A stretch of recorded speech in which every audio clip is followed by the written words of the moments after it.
Today is Tuesday, July 14th, 2026, coming up on Roland Martin Unfiltered, streaming live on the Black Star Network. A video of a black teenager in Wisconsin being violently arrested has gone viral on Instagram, but has been largely overlooked by mainstream white media. We'll show you the video and delve into the details of the case and hear from the city as well.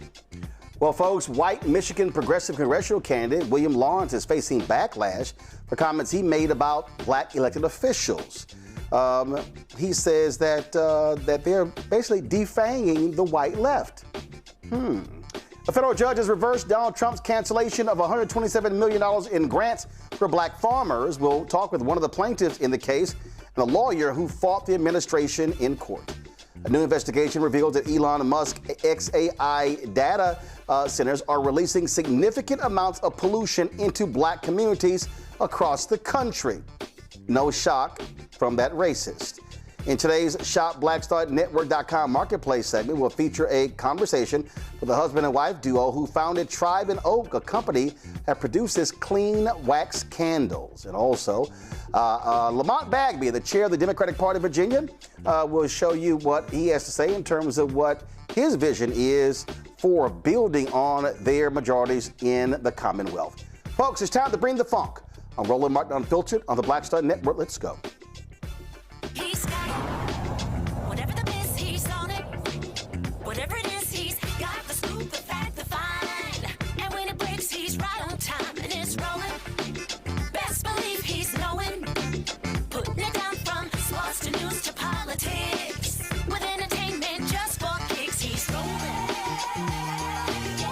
It's on go, y'all. It's Roland Martin, rolling with Roland now. He's funk, he's fresh, he's real, the best, you know he's Roland Martin now.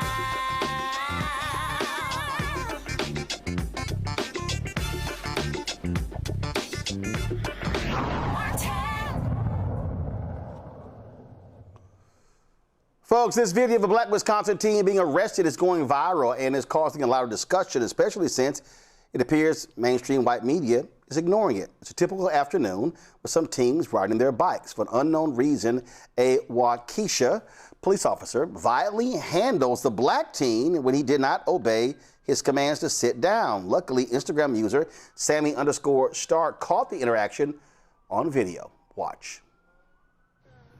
Get off of the bike.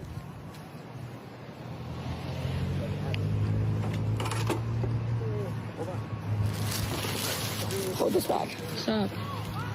Audie, sit down. You ain't get off. Audie, sit down. Audie. Just sit down. Sit down. No, I don't gotta sit down. Put your hands behind your back. Bro, he's not even doing Put your hands behind your back. Not even doing anything. Bro, I ain't doing anything. Nigga, get off me, bitch. 619, everyone comes behind. You're gonna get tased. Nigga, get off me. Bro, you're putting your hands on him for no reason. Yo, you're recording all this. Leave him alone. Please. Fuck off me, nigga. What are you doing? Bro, it's not putting your hands on his head, bro. Go get your deal or something. Go get thrown out. on his head. Here, you a bitch. You came up here. I saw you doing this for no reason. Leave him alone. Get your higher up. Get your hands off of him, dude. You have no reason. Everyone go now. Y'all go. Let him go. Y'all go. He came up for no reason. Whoa. Why are you pointing at? Whoa. What's your game? You're not gonna take her for shit. Whoa. You're gonna leave him alone. Put your fucking taser back. Put your hands on your back. Audie, I'm gonna call y'all TT. Audie. Put your higher up. Hey, go. Oh. Have we not talked a lot? Take my sister Have we talked home. quite a bit? I'm just asking you. Why were y'all gonna tase him? Bro, this is some bullshit. Go ask people to fucking force study. Look at. You're missing. I got that all on recording. Y'all did that shit for no reason. Three squad cars for what? I know him. Now, Dawn Nyree Smith captured more of what happened when more officers arrived on the scene. White kids, ain't none of them get arrested. None of them got detained. None of them got touched. He was just with a whole group of white kids. I can see it. He talking.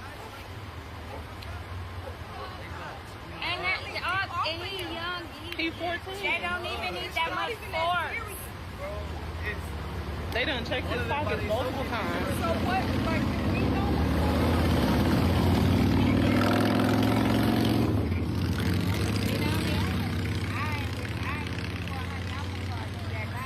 But that's not okay. They don't all of them hold him down. The grown man, before any of them got here, it was one grown man that took him down, and he was on the ground already. Before the other 5 police cars showed up. Oh my.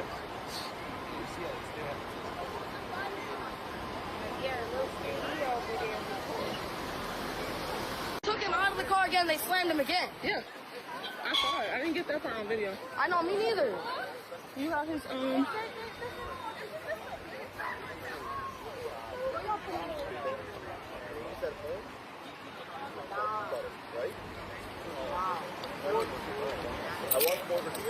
Audie, I'm gonna send the video to your TT.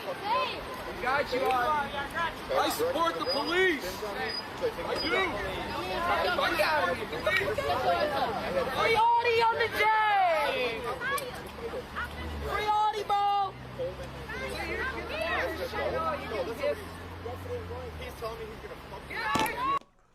Now, my producer called the Waukesha Police Department Chief, Daniel Thompson. She was told he was in a meeting. She left her contact information and the reason why she was reaching out. She also contacted the mayor and every city council member for comment on the incident to ask what led to such a response solely for the black teenager. Now, they did respond, and so give me one second. I want to pull this up here to show you what the response is. So give me one second. This is from the mayor. Give me one second. I'm going to Alicia Halvinsblend is the mayor, and she responded. Give me one second. I want to take it out. I'm going to take it out of the email. So just give me a second. Let me do this here. They just responded to us, and so here we go. Give me one. All right, almost there, folks. Okay. All right. I'll pasted this in. Okay. Okay. So this is the statement from the mayor. The City of Waukesha Police Department is aware of edited videos circulating on social media showing only a portion of an arrest involving a juvenile that occurred near Summit Avenue and Horeb Street Saturday, July 11th at 4:40 p.m. Our officers responded to multiple reports of disorderly behavior involving juveniles operating mini bikes on public streets, sidewalks, and through public park property, while other complaints included unsafe and disruptive conduct. Furthermore, the juveniles were removing gas nozzles and damaging the interior of a gas station. This incident occurred in an area adjacent to recreational facilities frequented by families and children, making public safety our immediate priority. The videos being shared online do not capture the totality of the incident or the circumstances officers encountered before force became necessary. As officers attempted to investigate and lawfully detain one of the juveniles, the individual repeatedly refused lawful commands and actively resisted arrest. Throughout the encounter, officers gave commands and attempted to gain voluntary compliance before using force to overcome the resistance and safely take the juvenile into custody.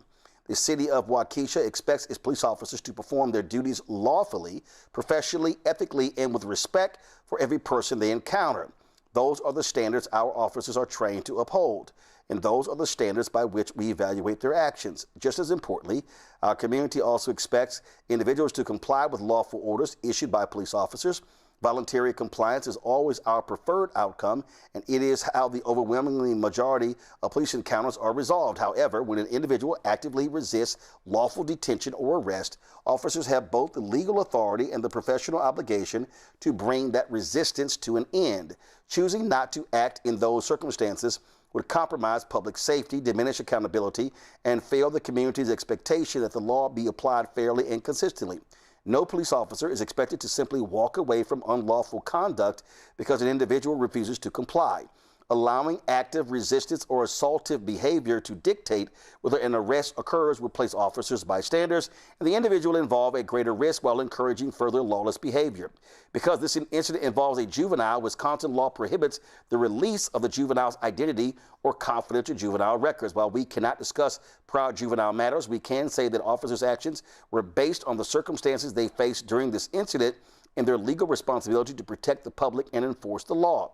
As with every reportable use of force incident, the department has conducted a comprehensive review to ensure the officers' actions were consistent with department policy. We remain committed to transparency, accountability, and maintaining the trust of the community we serve. And again, as you see, that's the mayor, Alicia Halvins-Blinn, mayor, city of Waukesha. Okay, all right.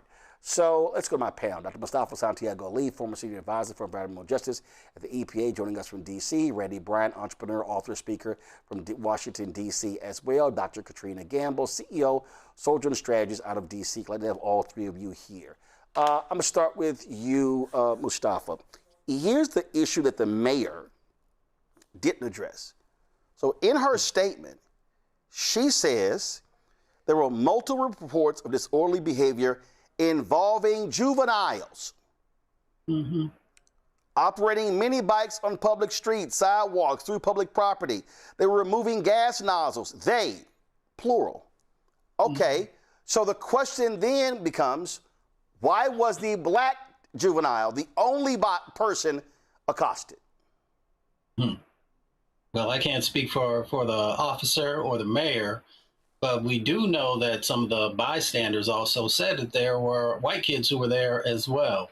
The other thing is that, you know, nobody said that these were the children, because they are children, who were involved in whatever was going on at the gas station or some of the other things.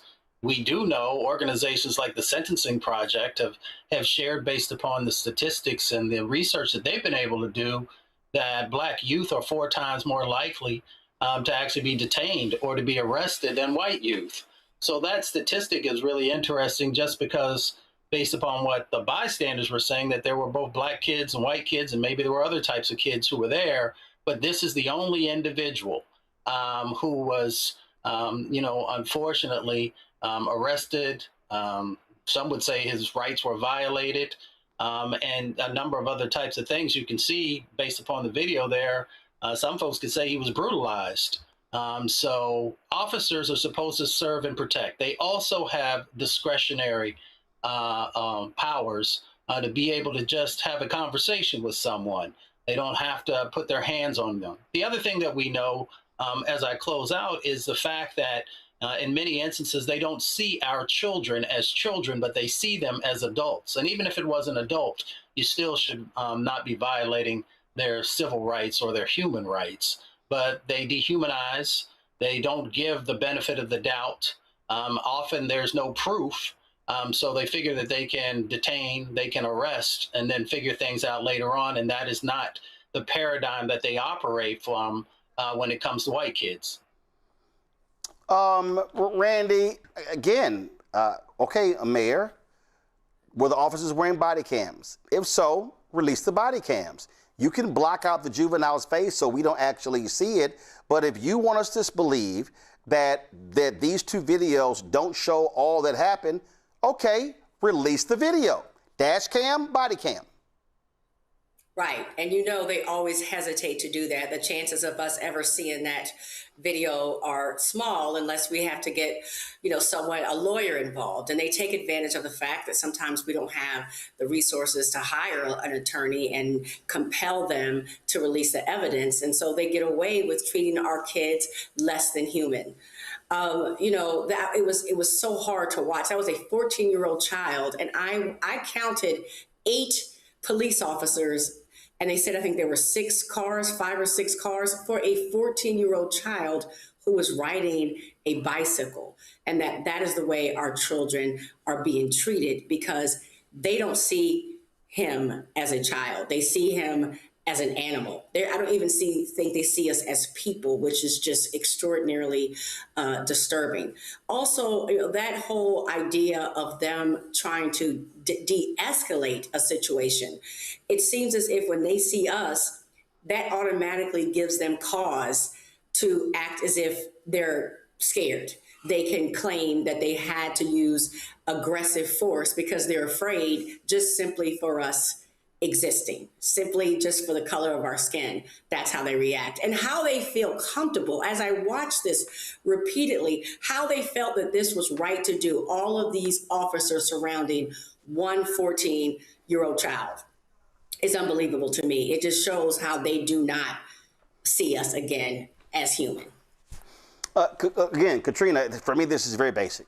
And that is, if you say that juveniles were engaged in this behavior, why was only one juvenile targeted? And if there were cameras, release it. Release it. I remember when the sister got pulled over in Texas, and I mean, I frankly felt that she was being too extra. I felt that her behavior, and people disagreed, but so I don't always just sit here and say, oh no, every black person, you're absolutely right. If he was disobeying commands, if he wasn't following what they were saying, fine, show us. Right, and 2 things on this, Roland. One, to your point, the reports were for juveniles, plural, and they were obviously only targeting one child that was there on the street. And the mayor did not address that at all in what they sent to you. And 2, to this point, this was a child riding a bicycle, and you could even see without them, right? They didn't pull up the video, to your point. If they have dash cams or cameras on their body cams, they didn't show that information, but you could see even in the statement that they sent you that they were trying to twist a narrative, right? That, oh, this is how we respond to when people resist or assaultive behavior. We all watched that video. There was no assaultive behavior by that child. The only assault that was going on were the police to this child. And so it's not only about how they responded in that moment, it's also immediately the narrative that starts getting twisted and painted to paint a picture of who was in the wrong, who was in the right, who deserves dignity in the moment, to what both of the other panelists said. They were treating this child like he was not human and that he had no rights. And that's why it's so important for us to capture these moments ourselves, because we can't trust what they're reporting, and we can't trust that the full story will get told if we're not telling it ourselves.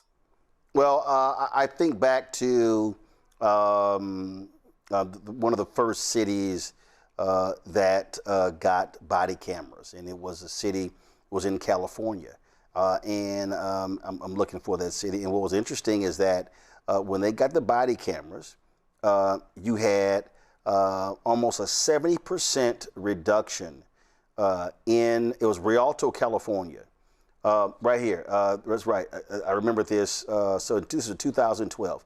Rialto reported an 88% reduction in complaints against law enforcement officers. And so again, our hope and positions is here. That's why you have body cameras. And so if the kid was wrong, okay, release it. But if you haven't released it, it begs us to ask the question, why? Why? So, Mayor, let us know when that video is available. We would love to air it and see what happens. All right, folks, we come back. We're going to talk about white progressive in Michigan rankling members of the Congressional Black Caucus. We'll tell you about that. And also, black farmers get a win against Donald Trump. And with the continued attack, GOP attack or war on black America. We'll talk about all of that next right here. Roland Martin Unfiltered on the Black Star Network. All right, folks, let me tell you about Chapter. Now, if you're on Medicare or about to be, the system is not set up to work for you. Too much fine print, too many plans, and too many people making money off of your confusion. And look, we're used to this. We're no strangers to systems that don't have our best interests at heart. But we don't have to accept it when it comes to Medicare. That's why I'm telling you about Chapter. Their advisors are independent and honest.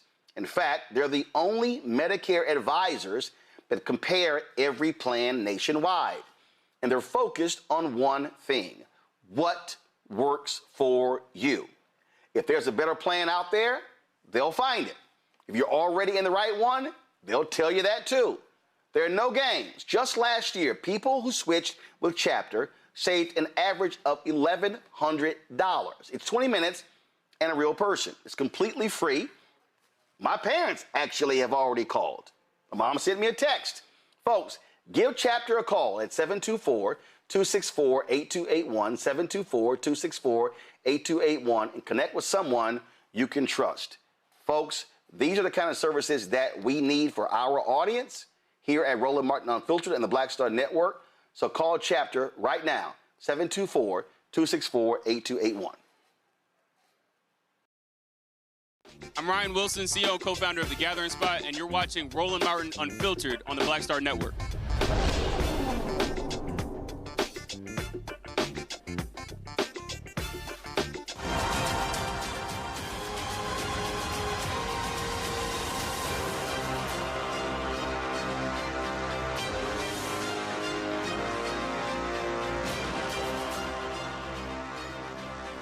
Folks, we made it clear anytime there's this attack on black folks by Donald Trump as an administration, we're going to tell you all about it. Well, guess what? A federal judge has ordered the U.S. Department of Agriculture to reinstate $127 million in grants to black farmers and other underserved producers.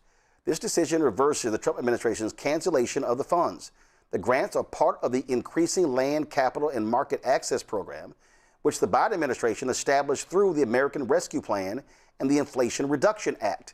This program aims to support underserved black farmers by providing resources such as down payment assistance, low interest loans, technical guidance, equipment, infrastructure development, succession planning, and improved market access. In March, the Trump administration terminated 49 of the 50 grants, citing concerns about what they described as discriminatory preferences related to diversity, equity, and inclusion, as well as allegations of wasteful spending. Sharon Mallory, the executive director of the 2020 Farmers Cooperative, a party to the lawsuit, and one of the attorneys representing the farmers, David Maraskin, the managing director of litigation at FarmStand, join us now. Glad to have both of you here. David, I'll start with you. From a legal standpoint, did the judge dismiss that nonsense from the Trump folks? Well, what it did was it enjoined the terminations and put a preliminary injunction in place, and we're moving to a permanent injunction in place. Do what they set out to do, which was restore sustainable farming across the country. And so, Sharon, obviously this is a win because, listen, black farmers have been under attack. Not only the first time, the first time Trump was there, the second time as well. And again, this is just the latest example of them just slapping DEI on anything. Yeah, Roland, thank you for having David and myself here both. And yes, make it make sense.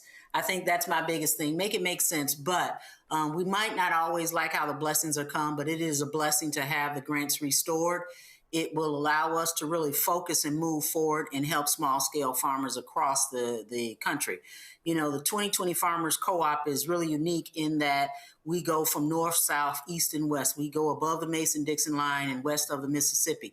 So we're totally inclusive in our focus and our mission in trying to assist small scale farmers be able to scale up and compete in this agricultural industry. We just don't buy into the go big or go home.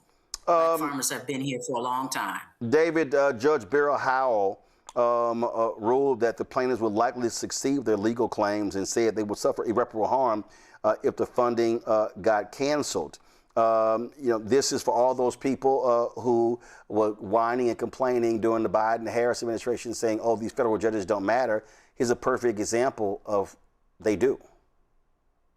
Yeah, I think the law really matters here because what happened was the Trump administration said simply because money was going to help people of color, that meant that it was necessarily discriminatory. And that's really a concern and ridiculous, right? If money is going to help people who need it as Congress intended, the Trump administration can't roll that back. And that's what the court said here, and that's what we've been trying to do and stand with groups like 2020 Farmers Co-op. But this is more than just any specific legal issue. It's also about making sure that there's a platform for farmers and people who need it to get back to where they are to compete in the market and have an alternative to the major corporations, just like Sharon just said.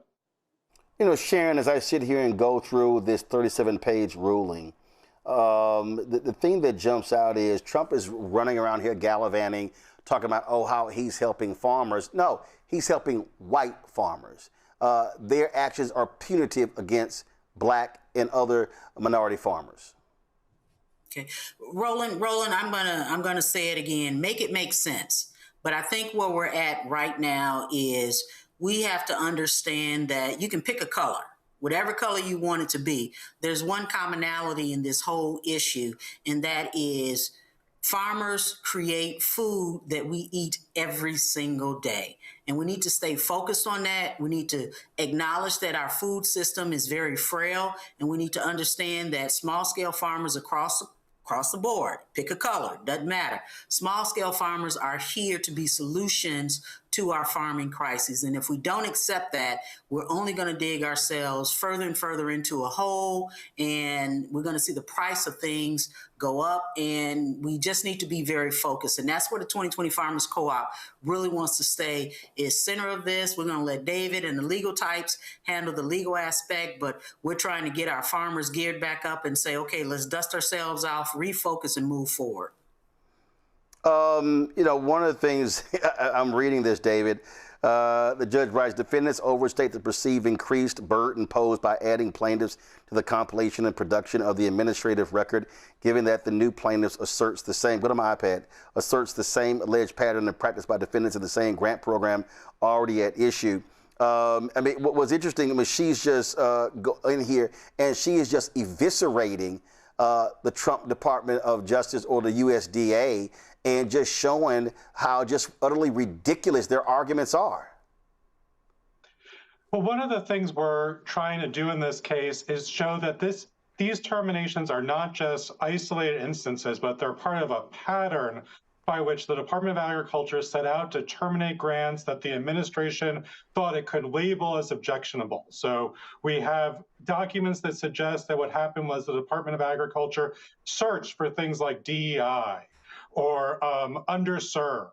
And if it got a hit, the grant would be terminated. Similarly, if the grant had the terms in it like climate or climate change or environmental justice, the grant would be terminated.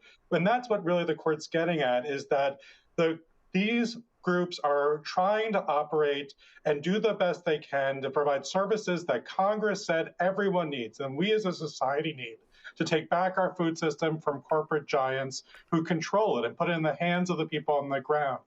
And what the Trump administration did is, rather than allowing that to play out, they engaged in these culture wars through ham-handed efforts to label anything that they could find to be objectionable, discriminatory, whatever label they thought could capture the attention of their base. I love this here, Sharon. The judge says, land access program plaintiffs are likely to succeed on their claim if the grant terminations were contrary to law. This court has previously recounted that the land access program originated with Section 1006 of the American Rescue Plan Act, entitled USDA Assistance and Support for Socially Disadvantaged Farmers, Ranchers, Forest Land Owners, and Operators and Groups, which appropriated funds for supporting the designated people or groups. The 2022 Inflation Reduction Act amended that section and appropriated funds for programs to benefit underserved farmers, ranchers, or forest landowners, including veterans, limited resource producers, beginning farmers and ranchers, and farmers, ranchers, and forest landowners living in high poverty areas, and to provide financial assistance to farmers, ranchers, or forest landowners determined to have experienced discrimination prior to January 1st, 2021 in Department of Agriculture farm lending programs. As a result, the statute employs the term socially disadvantaged multiple times and defines this term as meaning people who have been subjected to racial or ethnic prejudice because of their identity as members of a group without regard to their individual qualities. Nevertheless, defendants still, quote, attempt to recast the statute as one that contemplated aid to growers based purely on financial status, a position previously determined to have been not credible. So what jumps out here is here was the Biden folks being very explicit as to who can qualify. And the Trump folks are like, oh yeah, we're just gonna just wipe them out. No, we ain't helping nobody black. Well, they said no. People who actually experience racial discrimination in this program prior to 2021. Yeah, Roland, I think when you read that, I was thinking to myself, what is it that you didn't understand? The language was very clear, and I think the judge did a great job in articulating that. But once again, I want to remain focused because this is larger than a specific racial group. And yes, we all understand the tragedies, the atrocities that have been placed upon black farmers. But if we go down this rabbit hole of letting somebody distract us, and this is what I think this is a distraction. The blessing is well received. I am so glad that these dollars have been restored. It will give us a little bit of wind beneath our wings, and we hopefully flourish. Not even hopefully, we will flourish. Just give us a little bit and let's show us the difference, because I think we are powerful as a group of small scale farmers. And if we're given this opportunity to prove ourselves, I know for a fact we can help local communities. I just don't understand what the issue was, or I do. Who doesn't want to go without eating? I know exactly what the issue is, David. This is an administration that again has a war on black people. They want to wipe out any particular issue program that somehow benefits or actually provides equity to African Americans and others. This is not just in USDA, it is across the board. It is in every single governmental agency. And this is why we have got to have lawyers who are attacking these folks in court. You got to have folks in court, you got to have folks in corporate, you got to have folks on the grassroots who are on the streets, in politics as well, because this is a wholesale attack. It is not just targeting black farmers in USDA. It is targeting black people in every federal agency. David, final comment.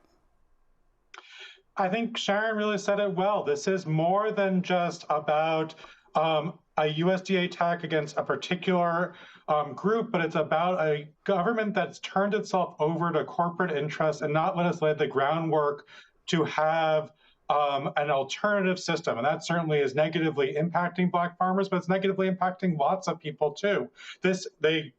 Trump administration thought it could throw red meat by attacking black farmers here and attacking groups that said they were trying to support people on the ground who needed it.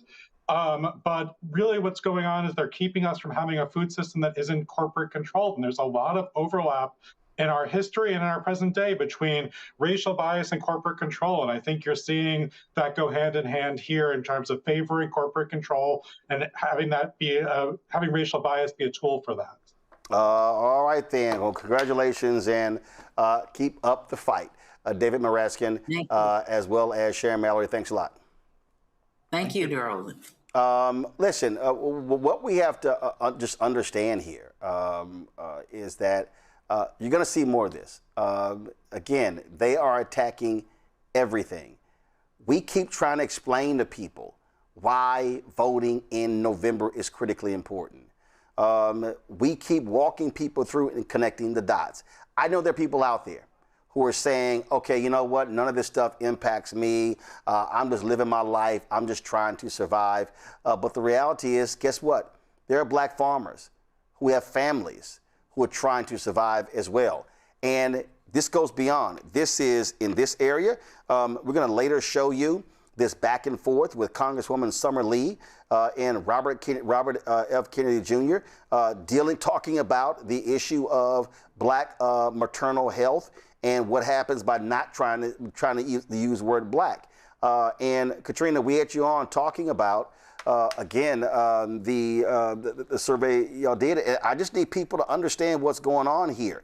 That black folks had better understand that if these people have unfettered political control for another 2 years, the stuff that they're going to wipe out is going to be enormous. And even if a Democrat wins in 2028, it's going to take, to be perfectly honest, a decade or two to restore the things that Donald Trump and MAGA has destroyed in the last 2 years. No, absolutely. It's definitely, I think people have already seen the impacts of this administration. And the one thing when I was reading about this particular story was the complete erasure of history.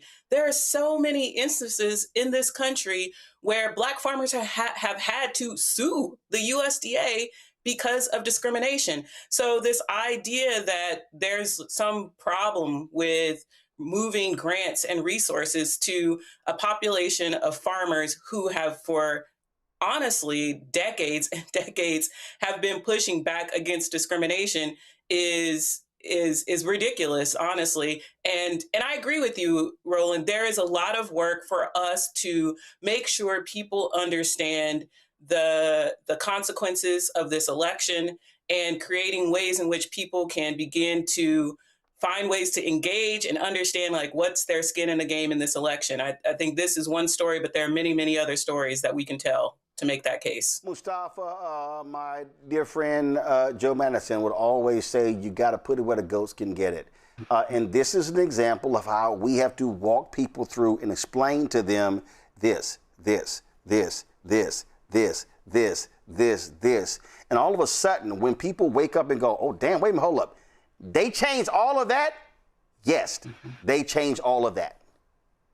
Yeah, it's the cumulative effects, right, of this devilish administration and their sets of actions that are going on. So whether we're talking about Black farmers, so for somebody to say it has nothing to do with me, it says something about that individual. But as you said, you have to help to educate, because some folks might just not know. So, you know, of course, my grandfather was a Black farmer, but we know that there have been tens of billions to hundreds of billions of dollars that was stripped away from Black farmers, which means it was stripped away from our community, which means that it has impacted generational wealth and the ability to be able to give to organizations that support our communities, to be able to make sure more kids are going to colleges, hopefully HBCUs. When you look at this administration, everyday people should understand that they are literally shortening your life, and they're shortening the sets of opportunities. If you look at what happened with the elimination of the environmental justice program and programs throughout the EPA system, that means that you are now, you no longer have a voice in helping to protect yourself from the air pollution and water pollution and the other types of things. When we look at Black maternal health and women and Black babies dying 2 to 3 times at the rate of white women, you should care about that, because those are your aunties. It might be your mom. It might be a whole bunch of different types of folks. When we look at what's been going on in relationship to transportation and things they've done there, or over at HUD, making making housing less affordable, and that goes back to Black wealth again. Every one of their actions either has an impact on your health or your wealth, and that is the lens that we should be looking through as we continue to push to make sure judges are in place who interpret the various laws that are out there fairly, and making sure also that, our sets of experiences are being brought forward, because if we don't, these folks are not going to stop. That's why you got to get engaged in the civic process, because you will turn around and literally have no wealth in the Black community. You'll have more sickness and more death. And if that doesn't motivate you, then I don't know what will. Absolutely. Again, they want to slap DEI on everything, Randy, and it is just a flat out consistent attack on all things Black. Right. I mean, when they essentially got rid of DEI, it gave them permission to send us back 60 years. What DEI was designed to do is really to consider other people and our real history in this country, and not just Black people. But speaking of Black people specifically now, when we're talking about farmers, for instance, you hear white farmers talking about how proud they are because this land, that farm, has been in their family for generations, and how they've worked for generations this farm. And that shows their lack of just understanding, because Black people did not have that opportunity. We were not able to work the land for 6 generations because we were enslaved. And so this is why you create DEI programs, because we are not starting from the same place that they are. But they try to suggest that DEI is to help people who are less qualified, less talented, that we're asking for a handout. All we're asking is for people to look at the reality of this country, the history, although it may make some uncomfortable, it is real, and to act accordingly. So, of course, if someone has had the ability to work something now for, a century, and we haven't, we are going to need some assistance to buy that first piece of property. And that is what those land grants were there to do, is provide us assistance to be able to compete fairly. But this administration does not like fair whatsoever. They really just want to cheat and get everyone out their way, and they don't want people like us to have an opportunity. So, folks, I mentioned what took place on Capitol Hill when Robert F. Kennedy Jr. testified before a House committee. And, man, he went at it with Congresswoman Summer Lee of Pennsylvania. And this is a perfect example of what happens when they want to erase Blackness from public policy. Secretary Kennedy, I'm sure you're aware that Black women are at least 3 times more likely to die from pregnancy-related causes than white women. The vast majority of those deaths are preventable. Black women in my district are more likely to die during pregnancy than their peers in 97% of U.S. cities. Your written testimony mentions maternal and child health 4 times, but from what I've seen, the NIH canceled grants researching Black maternal health. Your administration's fiscal year 27 budget proposes eliminating Healthy Start, which is one of the federal government's primary community-based maternal health programs. And you've made it a priority of HHS to end diversity, equity, and inclusion. So yes or no, my question for you is, if a medical school or a public health school educates students about addressing the Black maternal mortality crisis, would you consider that an illegal DEI? No. No, you would not? No. Great. I do hope for the medical schools, the universities, and the accreditors, your administration has been threatening that they're watching this and take this directive to continue teaching about and addressing the Black maternal mortality crisis. And I expect your agency to restore and expand funding and support for that work. Also, yes or no, do you think consuming more protein and avoiding Tylenol will prevent Black women from dying 3 times more likely during a pregnancy? I doubt it. Tylenol doesn't kill you. So then why aren't you putting forth serious policies that actually address the health crises in this country, instead of just these unserious conspiracy theories and this wellness influencer mess that we brought? Do you want me to answer that question, or are you just talking? No, it's a question. We are doing more on maternal health than any other administration. No, I said Black maternal health. On maternal health. The Black maternal health. That includes Blacks and whites. But the thing is that they're actually not the same outcomes, which means that we need specific and intentional interventions for Black maternal health and Black infant. Can I finish? I'm saying. Are you going to answer that? Yeah, we have right now, we've implemented a perinatal pilot project that we're in 220 hospitals around the country. And we have reduced maternal health mortalities by 42% at those hospitals by providing them protocols. Can you please share what the reduction has been for Black maternal health? Across the board, it's 42%. But Black maternal health still has worse outcomes than other people. I wouldn't know. It helps everybody. But it isn't. You object to that? Okay, thank you. It is not. I do want to just, for the record, state that. It does not help everyone. Your agency told programs to remove a list of nearly 200 words and phrases from their funding applications, including the word Black. Do you have an idea of how we could solve the Black maternal mortality crisis if we can't say Black? President Trump is trying to end division in this country, not sow division. Not eviction. During the last 4 years, that's what DEI did. It divided people. It polarized people. No. We're not talking about eviction. We're talking about healthcare. I'm calling about DEI. We're talking about healthcare. Yeah. Disparities. So what we're asking is if you attack DE&I and then we have a crisis that impacts one population over another, but you cannot direct specific spending or research or interventions to that population, how do you solve the problem? Do you think the federal government should be paying for DEI? I think the federal government has a vested interest in ensuring that its citizens survive childbirth. Well, we are meeting that obligation. We are not. Oh, that I can explain to you how we are. You have not done so far. But also I would say that, we can improve healthcare for everybody at the same time as helping the people who are most likely to die.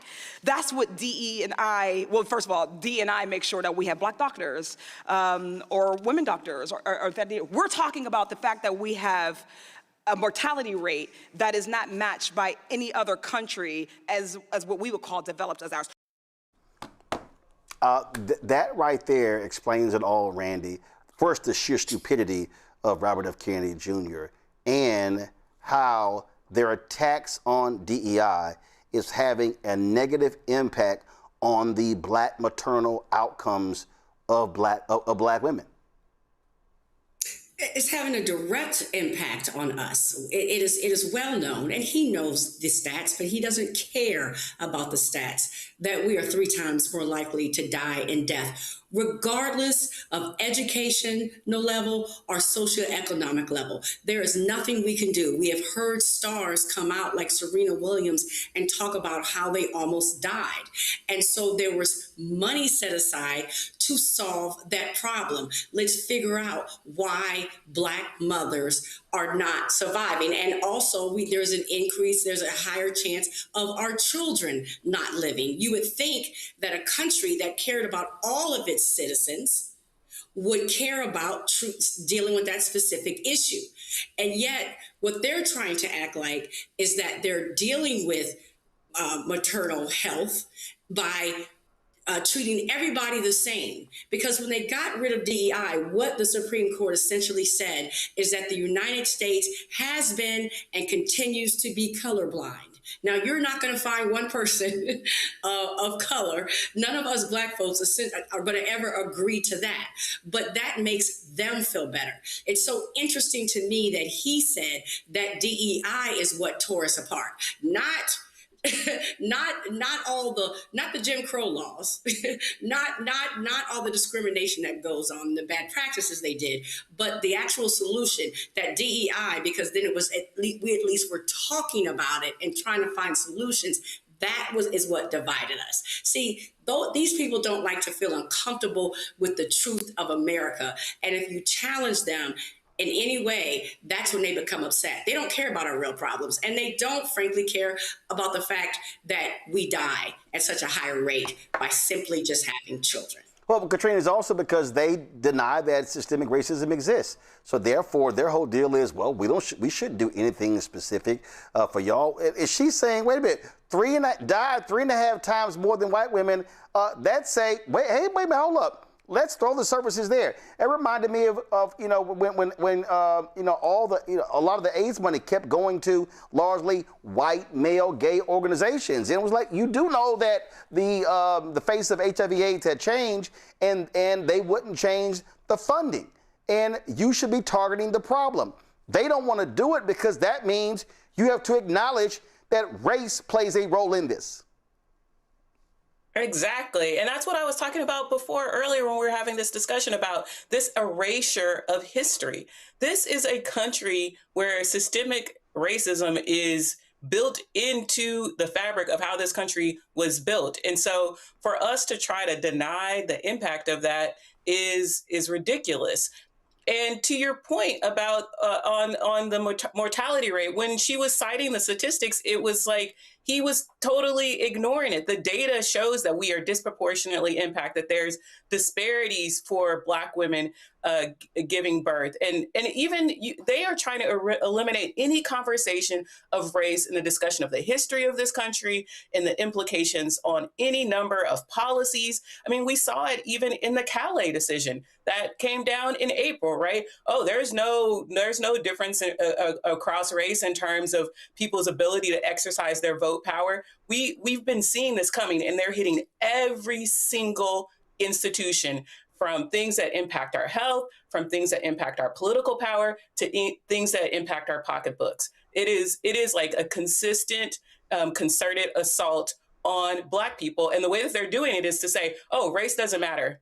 A rising tide lifts all boats. Well, if my boat has a hole in it, no, a rising tide doesn't lift all boats. And so that's not a measure of the impact on if we're actually solving the problem for the Black community. Mustafa?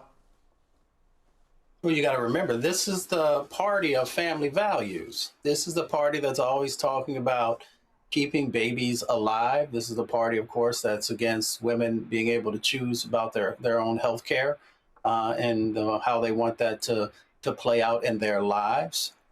So, they get nervous when you talk about disparities, when you talk about disproportionate impacts, because that then puts a spotlight on who's being disproportionately impacted.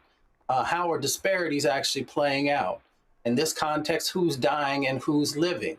Who's receiving the resources that are necessary to be able to live, and who have the programs that are being cut that are helping Black women to actually be able to live? So we just got to make sure that we put this in the proper context, that when they say they're a party of family values, we know exactly who they're talking about. They're not talking about Black families. They're not talking about Black women. They're not talking about Black babies, because if they were, they would make sure that they did what was necessary to keep those folks alive. Yeah, it goes to show you they're not pro-life. They're pro-white life. All right, folks, got to go to a break. We come back. More on Roland Martin Unfiltered on Black Star Network. Second half of the show, we'll talk about this white progressive in Michigan has rankled some members of the Congressional Black Caucus. Folks, don't forget to support the work that we do. Join our Bring the Funk fan club. The goal is to get 20,000 of our fans contributing on average $50 each a year. That's $4.19 a month, 13 cents a day. That goes to support this show and the other shows here on the Black Star Network. If you want to contribute via Cash App, use a Stripe QR code. You see it right here. That's also for credit cards. And everybody who gives during the show, I will give you a shout out while we are live. That's right.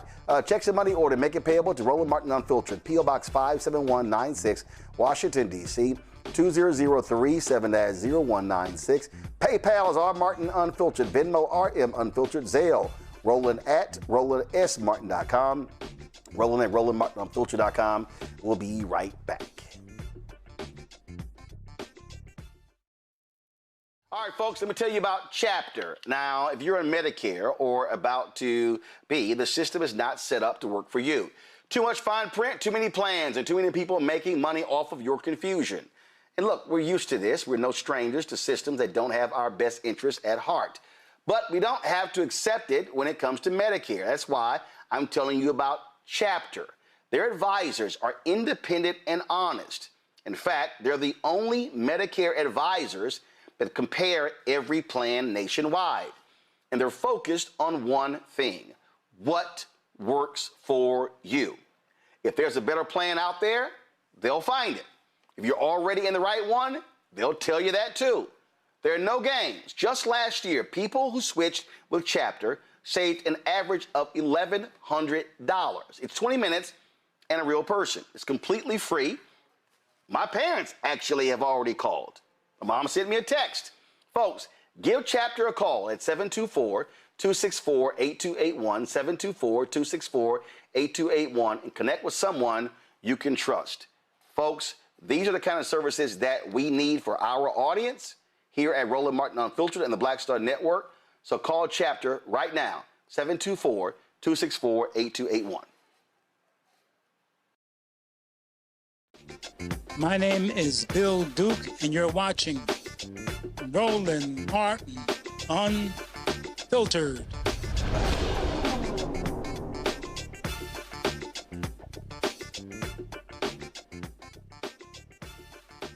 Congressional Black Caucus is firing back at a white progressive in Michigan who made some comments in 2024. William Lawrence, first of all, the Huffington Post dropped this article about William Lawrence's 2024 comments he made on his podcast, Hegemon, which featured conversations about social movements and politics. During the conversation, he said black U.S. political leaders are a pillar of the capitalist, imperialist American establishment whose backing for Democratic leadership defangs the white left. Listen.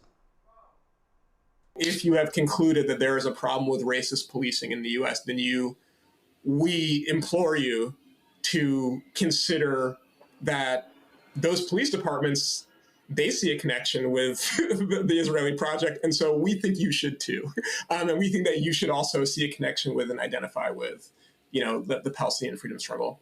The other piece, the last thing I'll say about just in response to your question, that is like this interesting factor, and it is related to the question of the moral authority of kind of the Black freedom struggle, is that it's very clear that Biden's re-election campaign, the orientation is the Black vote. I mean, there's a kind of calculation that I think they've made from the start, but that's clear. It's clearer than ever. They're like, all right, I don't know.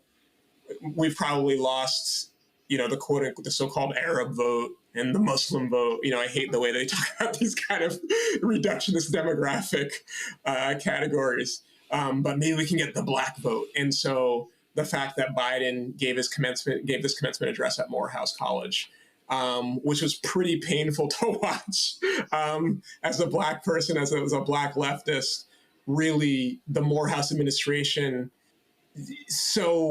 in such a crass way kind of lend its platform to Biden in a way that was it's just so cynical. The move by the Biden administration it's so cynical to say, we know that the majority of Americans want a ceasefire. We know that young people in particular are absolutely appalled by U.S. support for Israel.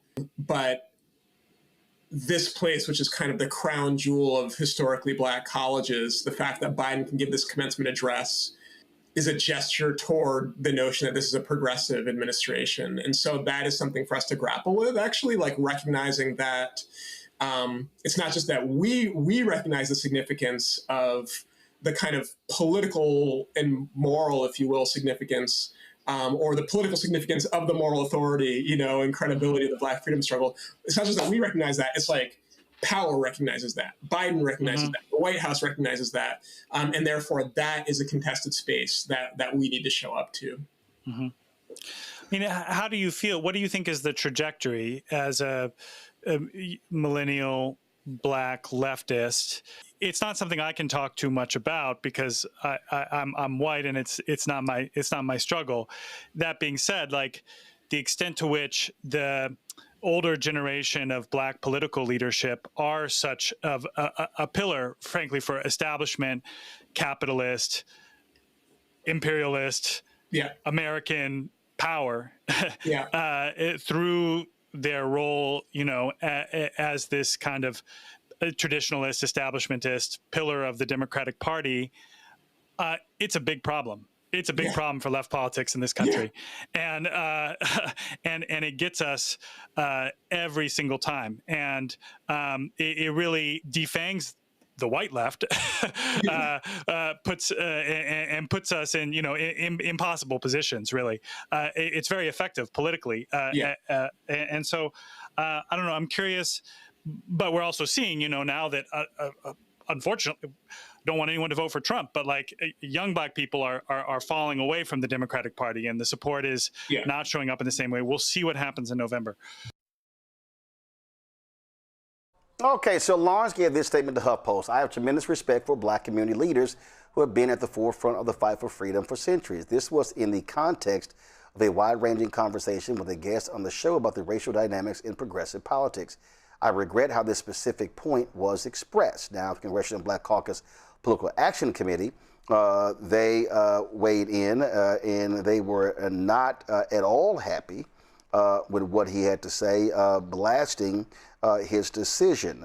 We tried to get the chair of the Congressional Black Caucus on the show, Yvette Clarke, but she was unavailable. Now, we also, of course, showed the news conference yesterday where Congressman Hakeem Jeffries said he had not had a conversation, but he did say those comments were brought to my attention and they are deeply disturbing. And the CBC PAC said this is what they also tweeted: anyone supporting William Lawrence should denounce his hateful remarks and withdraw their support. Michiganders deserve better. Let's go to my panel now. So first of all, William Lawrence is going to be on Friday's show. I look forward to the conversation. What immediately jumps out at me, and Mustafa, first of all, I understand that he was having a conversation with someone else. And this is the point that I made when it came to Democratic Socialist, winning in New York City, winning mayor in D.C., winning a race in Colorado. And when he makes the point about defanging the white left and then saying that, oh, Biden wasn't progressive. Okay, it now begins to cause you to then go, all right, do you want to make a progressive argument or do you want to win? Now, I know for a lot of people, they go, and just like, look, I understand, even if you talk about Gaza, I mean, I've seen this back and forth where folks have said, well, you know, Miriam Edelson has been supporting James Tallarico, so therefore you shouldn't vote for Tallarico. I'm from Texas. If you're not from Texas, please shut the hell up. Mm-hmm. Because the option is Ken Paxton. And see, this to me is where white progressives lose the argument. And the argument is, do you want to win? If you don't win, you have no power. If you don't win, you can't actually put in any agenda. If you don't win, you then are left with a right agenda, like Donald Trump and MAGA. I go back to 2016. A bunch of white progressives felt that Hillary Clinton was too center-right. Oh, she was a war hawk and all of that. And guess what? Trump wins, and he got to appoint 3 Supreme Court justices. I wonder what they then say about the attacks on her. And that, to me, is the problem that I have with progressive left not understanding that all of America does not look and vote the same based upon where you're located. Yeah. Well, I put it under the framing of the audacity of caucasity. And that means that it can be Democrats or independents or Republicans who often don't fully understand that when you're talking about Black folks, one, we're not monolithic, but we do focus upon the issues that not only impact our communities, but because of all the struggles and wins that we have been able to help make happen, that they often benefit many others as well inside of our country. And they lose that point, right? Because, you know, we are progressive, if you want to label it that way, on some issues, and on other issues, we're a bit more moderate, sometimes even more conservative on financial related issues.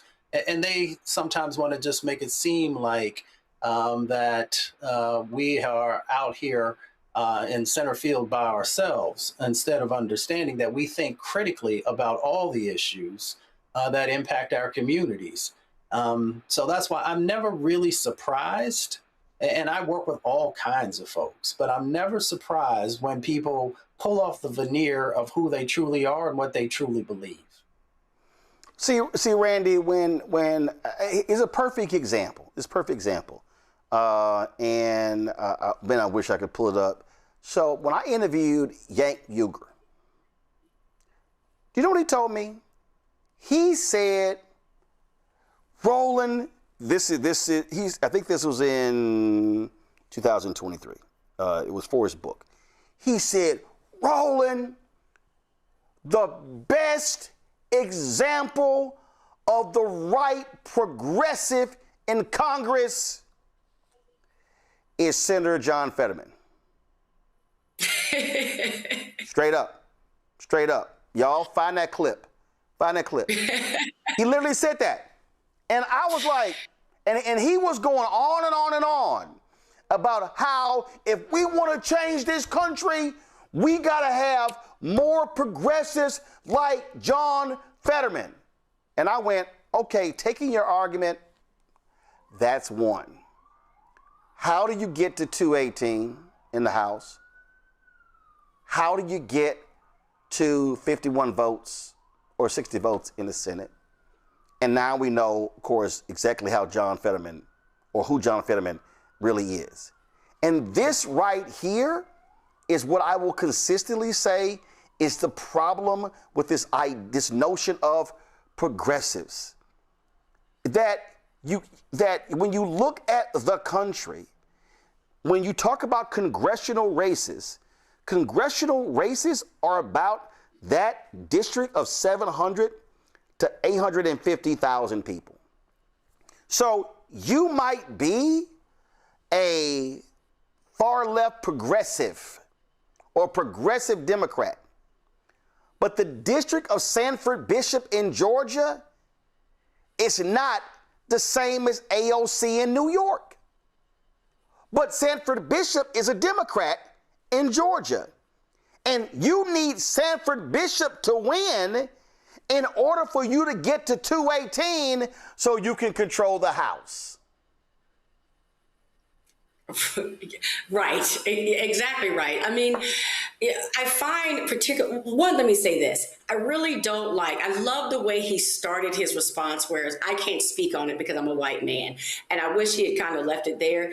I'm always somewhat uncomfortable when white people speak on Black issues and what we're doing because they can't possibly get it any more than I could speak intelligently about something with a man, or how a man is feeling about something. It's just not possible. So to me, it takes a bit of arrogance to think that you know better about something that you have no experience in.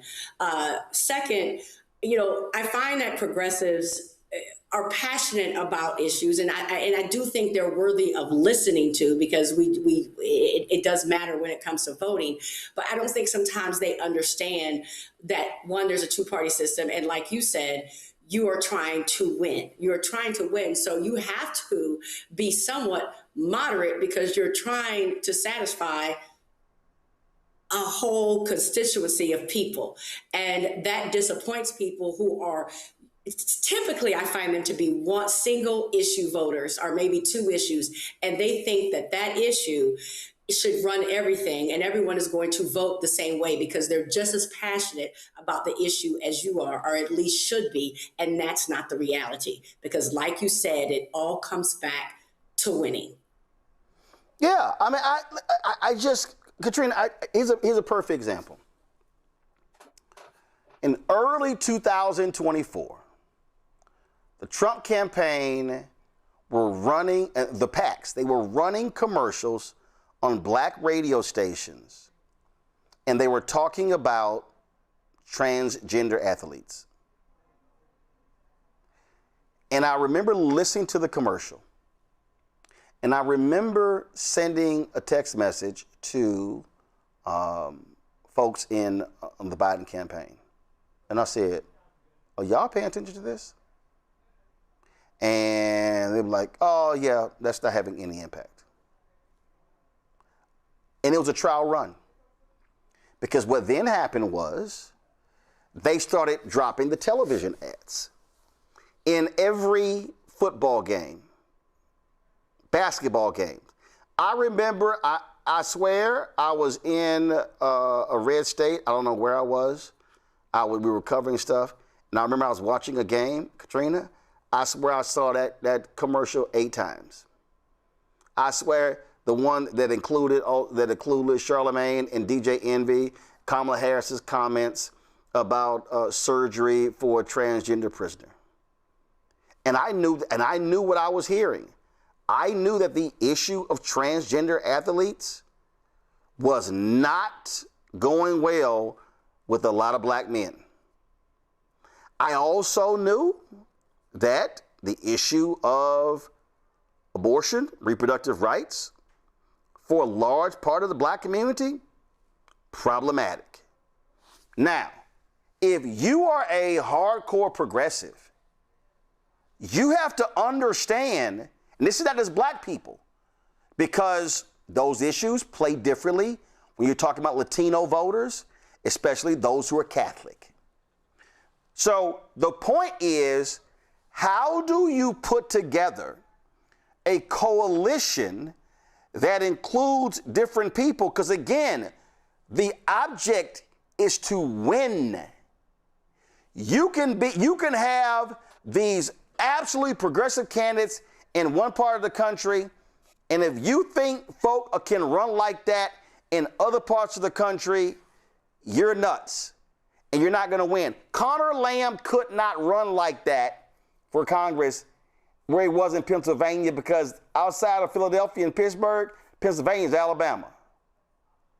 People don't even realize, outside of Flint, Detroit, Pontiac, it's a lot of red in Michigan.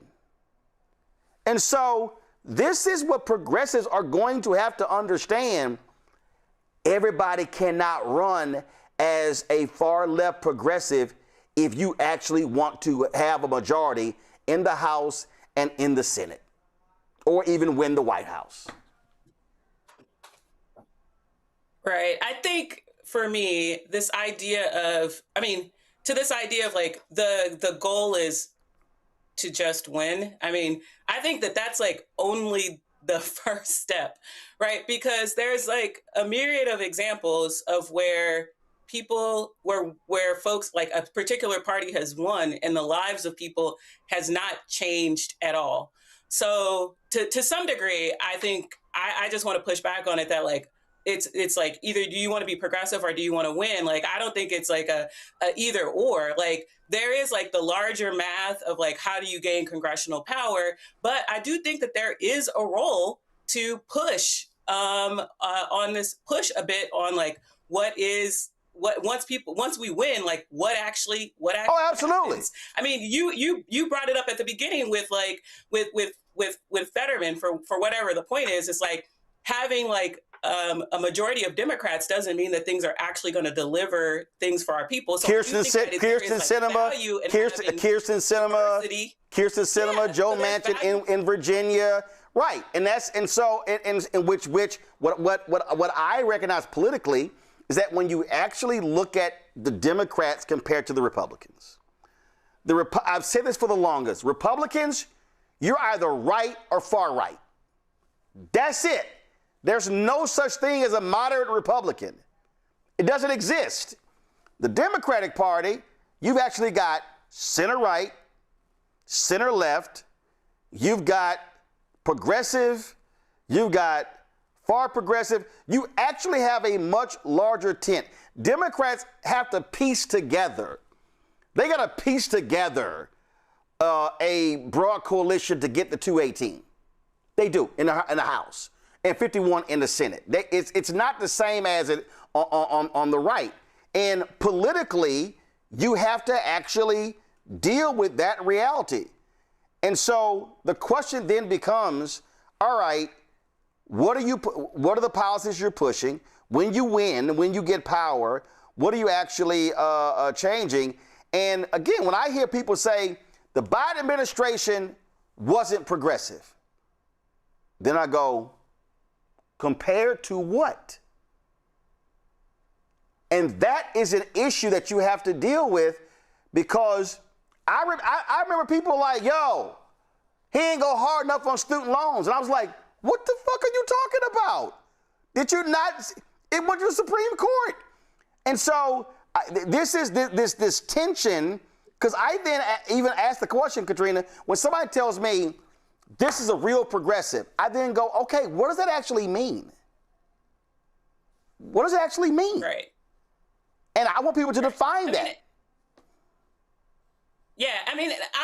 I agree with you to this point that, right, like the Democratic Party is like much more diverse ideologically, and so I think that was the point that I was making is do we want to get like do you want to win a majority in Congress? Yes, but there is like a value in having a diversity of people in there, some with progressive voices that is going to push past just like very moderate policies that in some instances like aren't creating like significant change for our communities.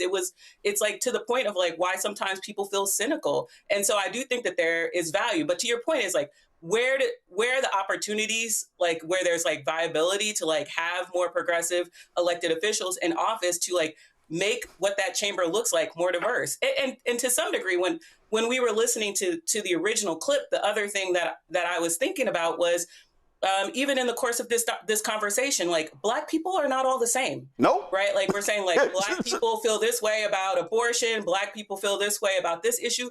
We are diverse within ourselves, right? Like we have ideological diversity, we have agency, and in some cases, us not falling into that narrative that like Black voters are going to do some predictive thing, it gives us power because that demands of the people who are running for office, the people who are already in office, they have to convince us of why they deserve our vote.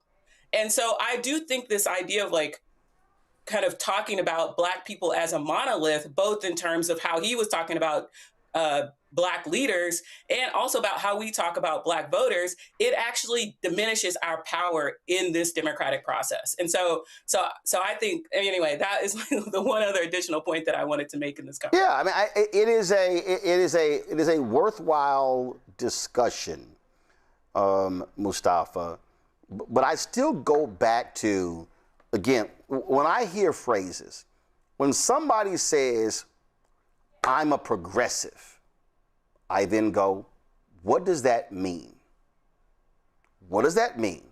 What is your position on a host of issues? That's what I want to know.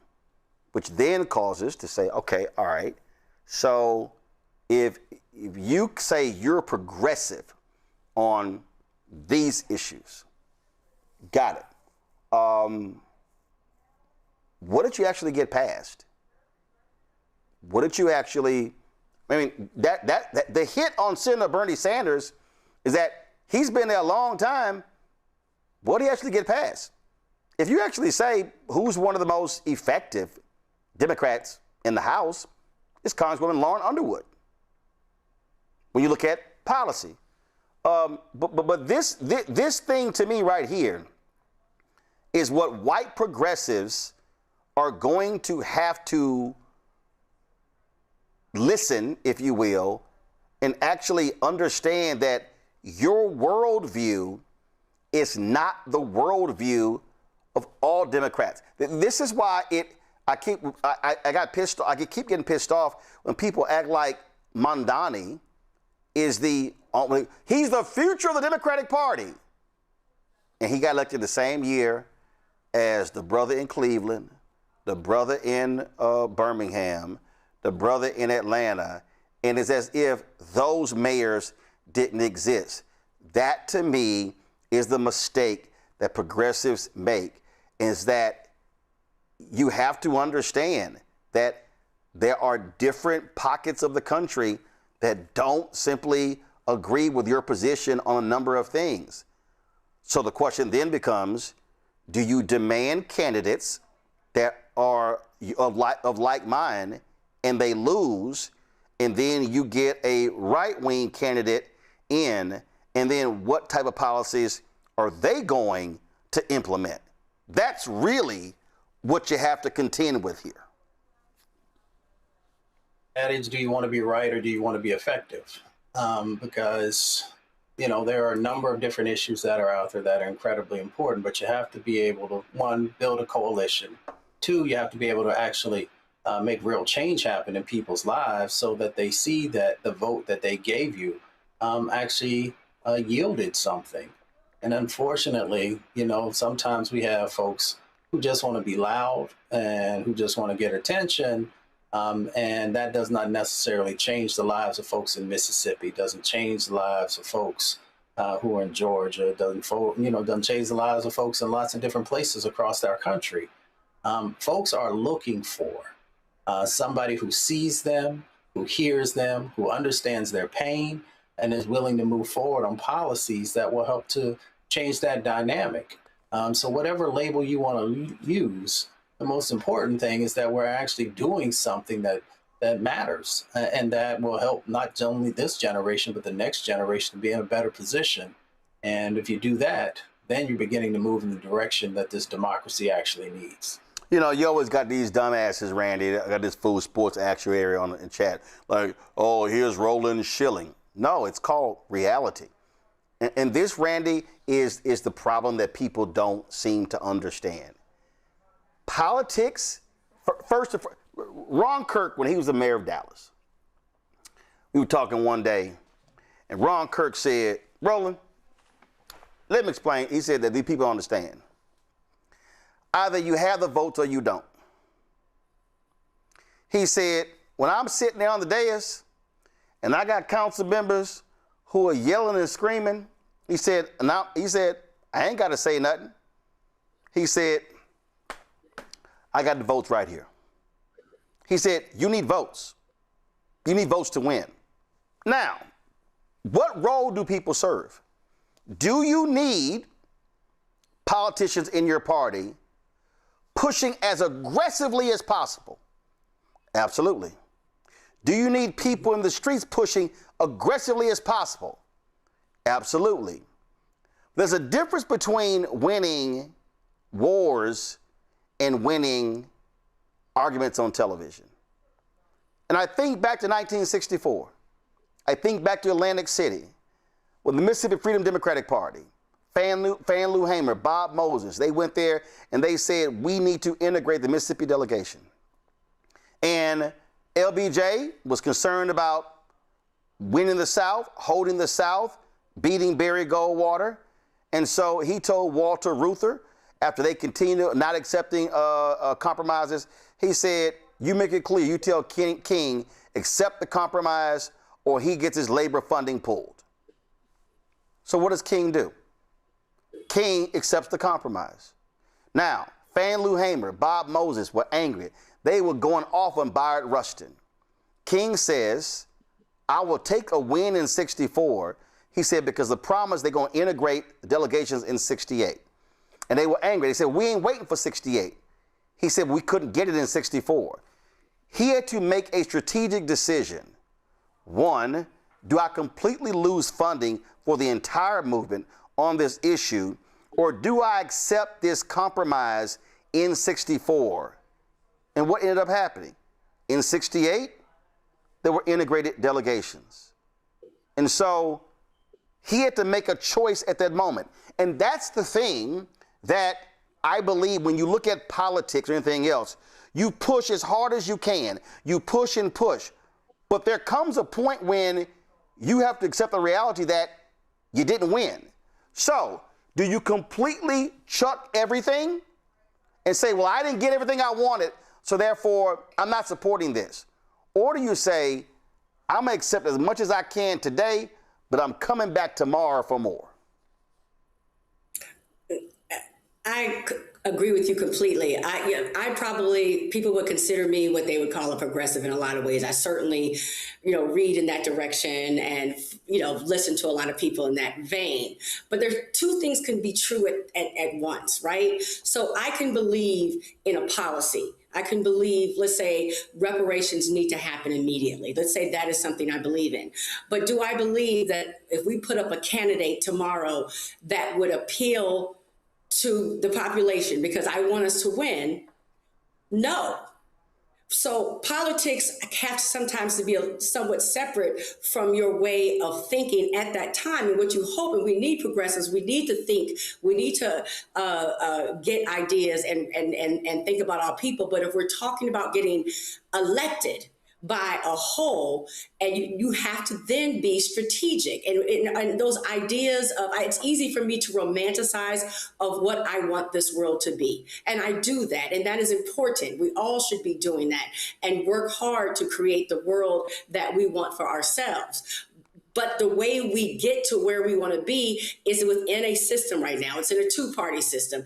It's where we're going to have to make some concessions. It's where we are having to work with and consider all different sorts of opinions. So what can we do where we are moving forward, and getting elected? Because we cannot get elected if we are not creating a model, a platform that other people can get behind. I mean, it is at the end of the day about the numbers, and you want to win. And so we want to get our candidate in there. So we may have someone who we say, this person is fantastic.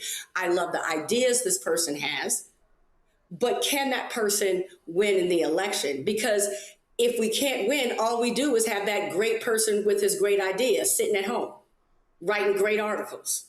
That's it. And so I believe sometimes people, don't understand that there's two different things happening here, and the two things can coexist. I'll give you an example, Katrina. I'll give you an example that a lot of people don't even recognize or talk about. So Trump wins in 2016. They come in, and then his son-in-law is basically leading the effort with the First Step Act. And he was negotiating with Hakeem Jeffries. And I remember the late Congresswoman Sheila Jackson Lee rolling up on me at a Houston Rockets game. And she was upset with my commentary on the First Step Act. And it's not good enough. The bill's not good enough. And I say, I understand that. But what happened was it passed the House. But when it went to the Senate, you had Chuck Grassley, Republican, head of the Senate Judiciary Committee, Cory Booker, Kamala Harris, Dick Durbin. They were like, no, bill ain't good enough. So they fought that fool from Arkansas, Cotton, and they strengthened the bill. But here's the thing that people forget that also happened. They forget that they had a stronger bill before the election. That a much stronger bill, I don't think it was called the First Step Act, but it was a lot stronger than even what got passed. And you know what happened? Democrats said, well, no, you know what? Why don't we do this here? Why don't we hold off on passing this bill? Because when Hillary wins, we can get a stronger bill. She didn't win. And there were advocates who were going, take the win. Take the win when you have it. And there were people like, no, we can get a better bill. And what ends up happening, she doesn't win. They don't get a better bill, and Trump gets the credit for the First Step Act passing.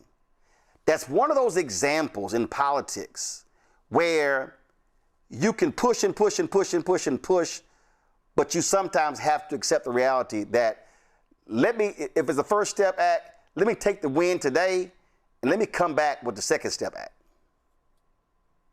Right. So the second story you told there about people not wanting to take the better bill before the 2016 elections just makes my heart sink. I talked to people who were literally involved in those negotiations who were just like, what the hell are y'all doing? It was so frustrating to them that what happened. Right.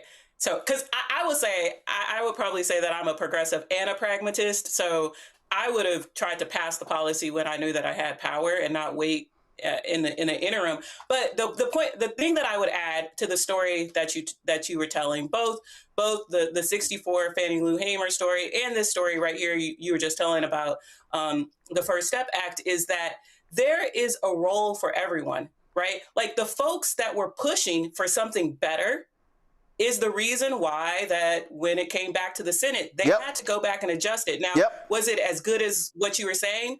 No, but if Congresswoman Sheila Jackson-Lee wasn't there like pushing, right, then we would have gotten the even less good bill. And the same thing is like if Fannie Lou Hamer and those folks from the movement weren't pushing in that moment, then we don't get the integration in 68. So we do, like, I think that in some ways there's like often a push for us to have this like false, like it's an either or, either we have this or we don't. I mean, there's a role for folks to push, even if you don't necessarily like win the election, that outside push actually allows us to like move towards something better. Even if we don't necessarily get the ideal, like that progression towards something better is actually a win in of itself. And then you come back to your point, you fight another day, and maybe eventually you get to the dream policy or impact that you're hoping for, but we don't even get to that next step of a more progressive bill if there's not someone on the outside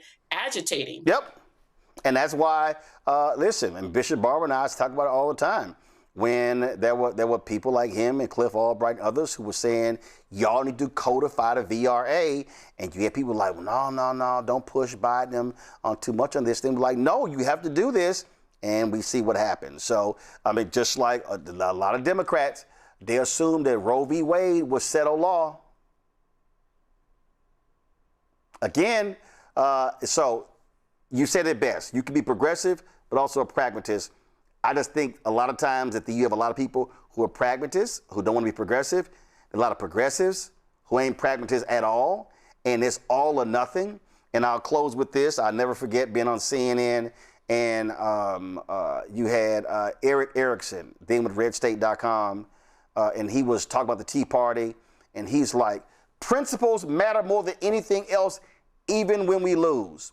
And Bill Bennett goes, what the hell are you talking about? He said, you would rather lose the election. He said, are you nuts? And it was hilarious sitting there where Bill Bennett was going, you know you can't change any policy if you're in the minority. And I was like, he got a point. Let me go to a break. I'll be right back. On the Black Star Network.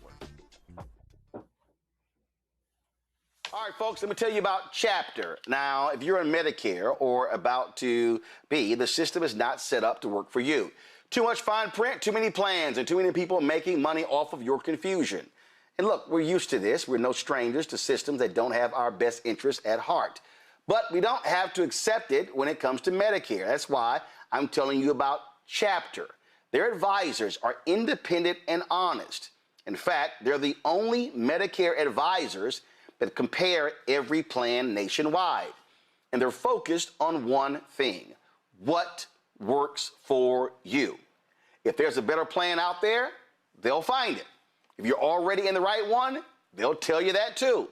There are no games. Just last year, people who switched with Chapter saved an average of $1,100. It's 20 minutes and a real person. It's completely free.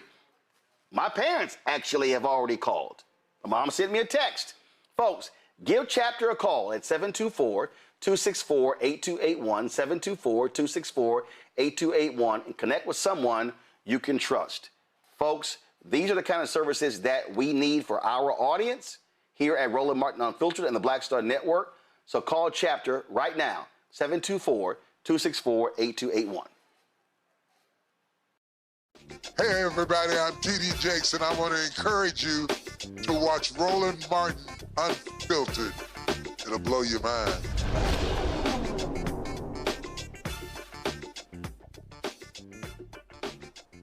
Pollution from Elon Musk's xAI data center project is primarily affecting African Americans.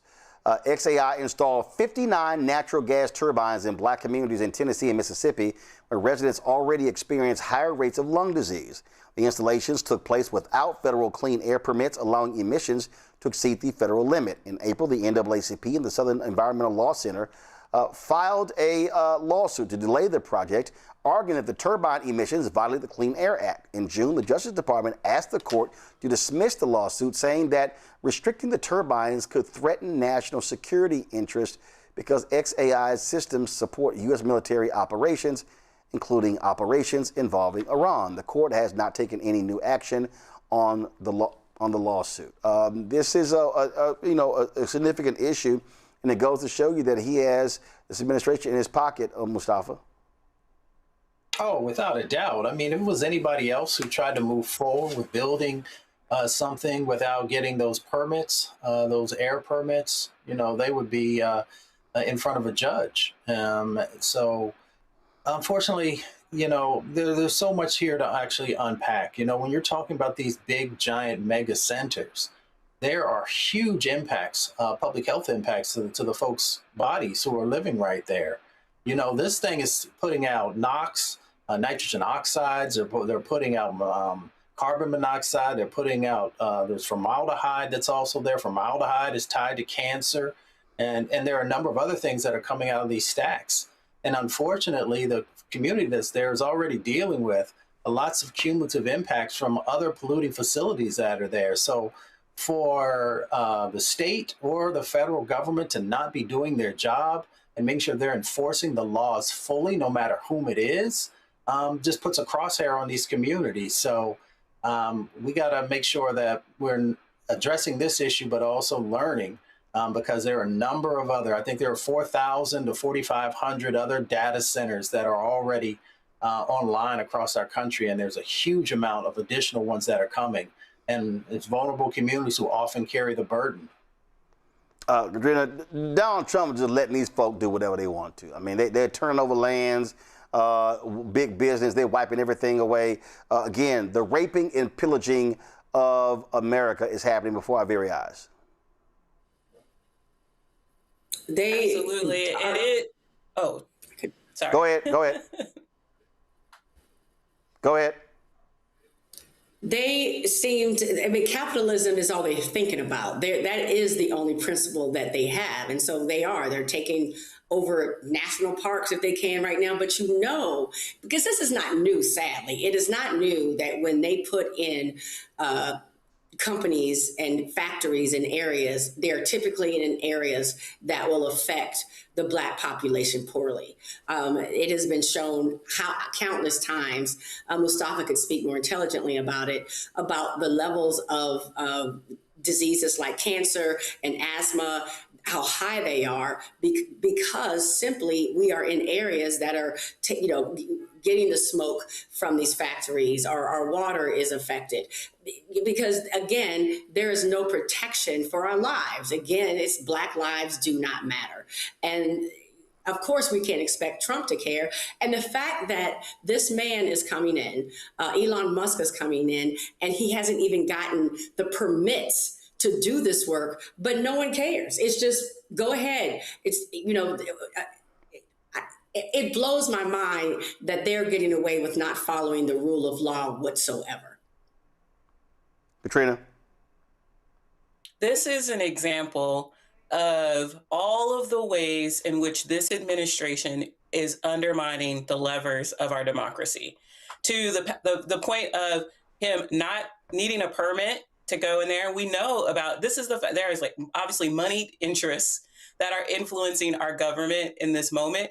And so the fact that there's no permit, the fact that there is really no judicial pushback on this, the DOJ, who you think would actually be on the side of protecting the health of its citizens, is actually saying, oh no, we actually shouldn't regulate this because of some type of military issue.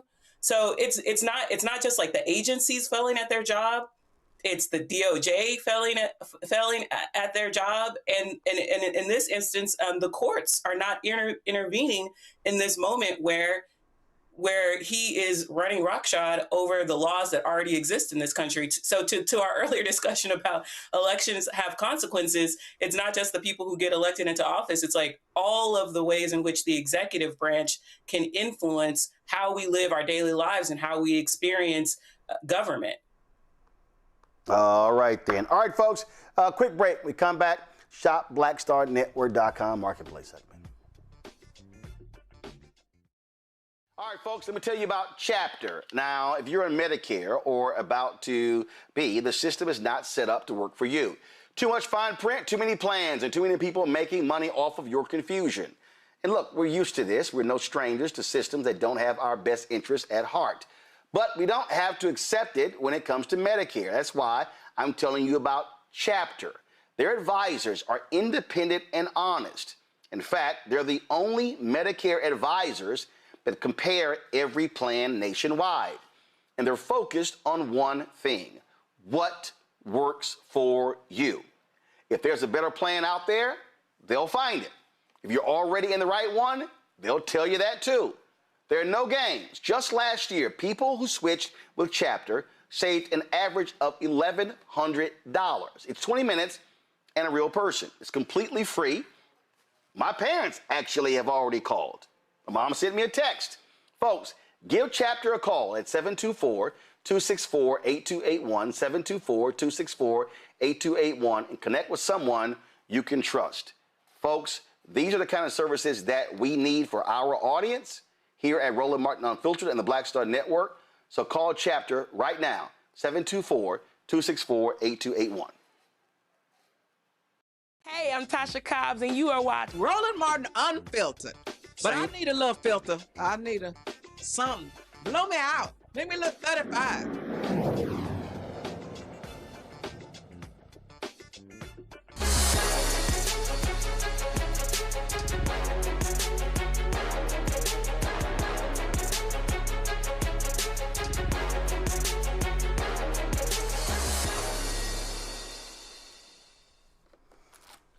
Or the unwinding after a long day, set in the mood for self-care, or just craving that cozy ambiance, we have some clean wax candles to give you all the vibes without the guilt. Candle company Tribe and Oak was founded by husband and wife Taylor and Kareem because Taylor struggles with asthma and found that traditional candles aggravated her condition. They join us right now. I'm glad to have you here. Okay, so all right, so explain to all of this candle thing. So when you say clean candles, when you say clean wax, what does that mean?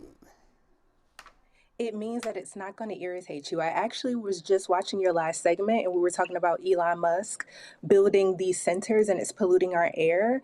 If you are in an urban population, that happens to you all the time, and it's been happening to us for years. So that's why you'll see a lot of Black and brown people who have asthma and eczema. It's just something that we've had to deal with because our urban areas are being polluted.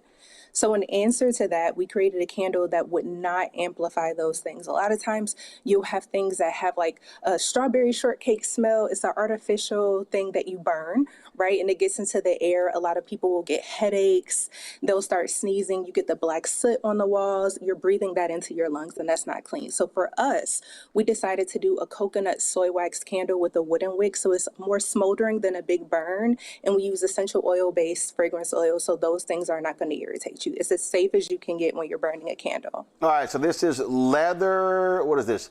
Leather santal coconut spy wax. 6.5 plus hour burn time.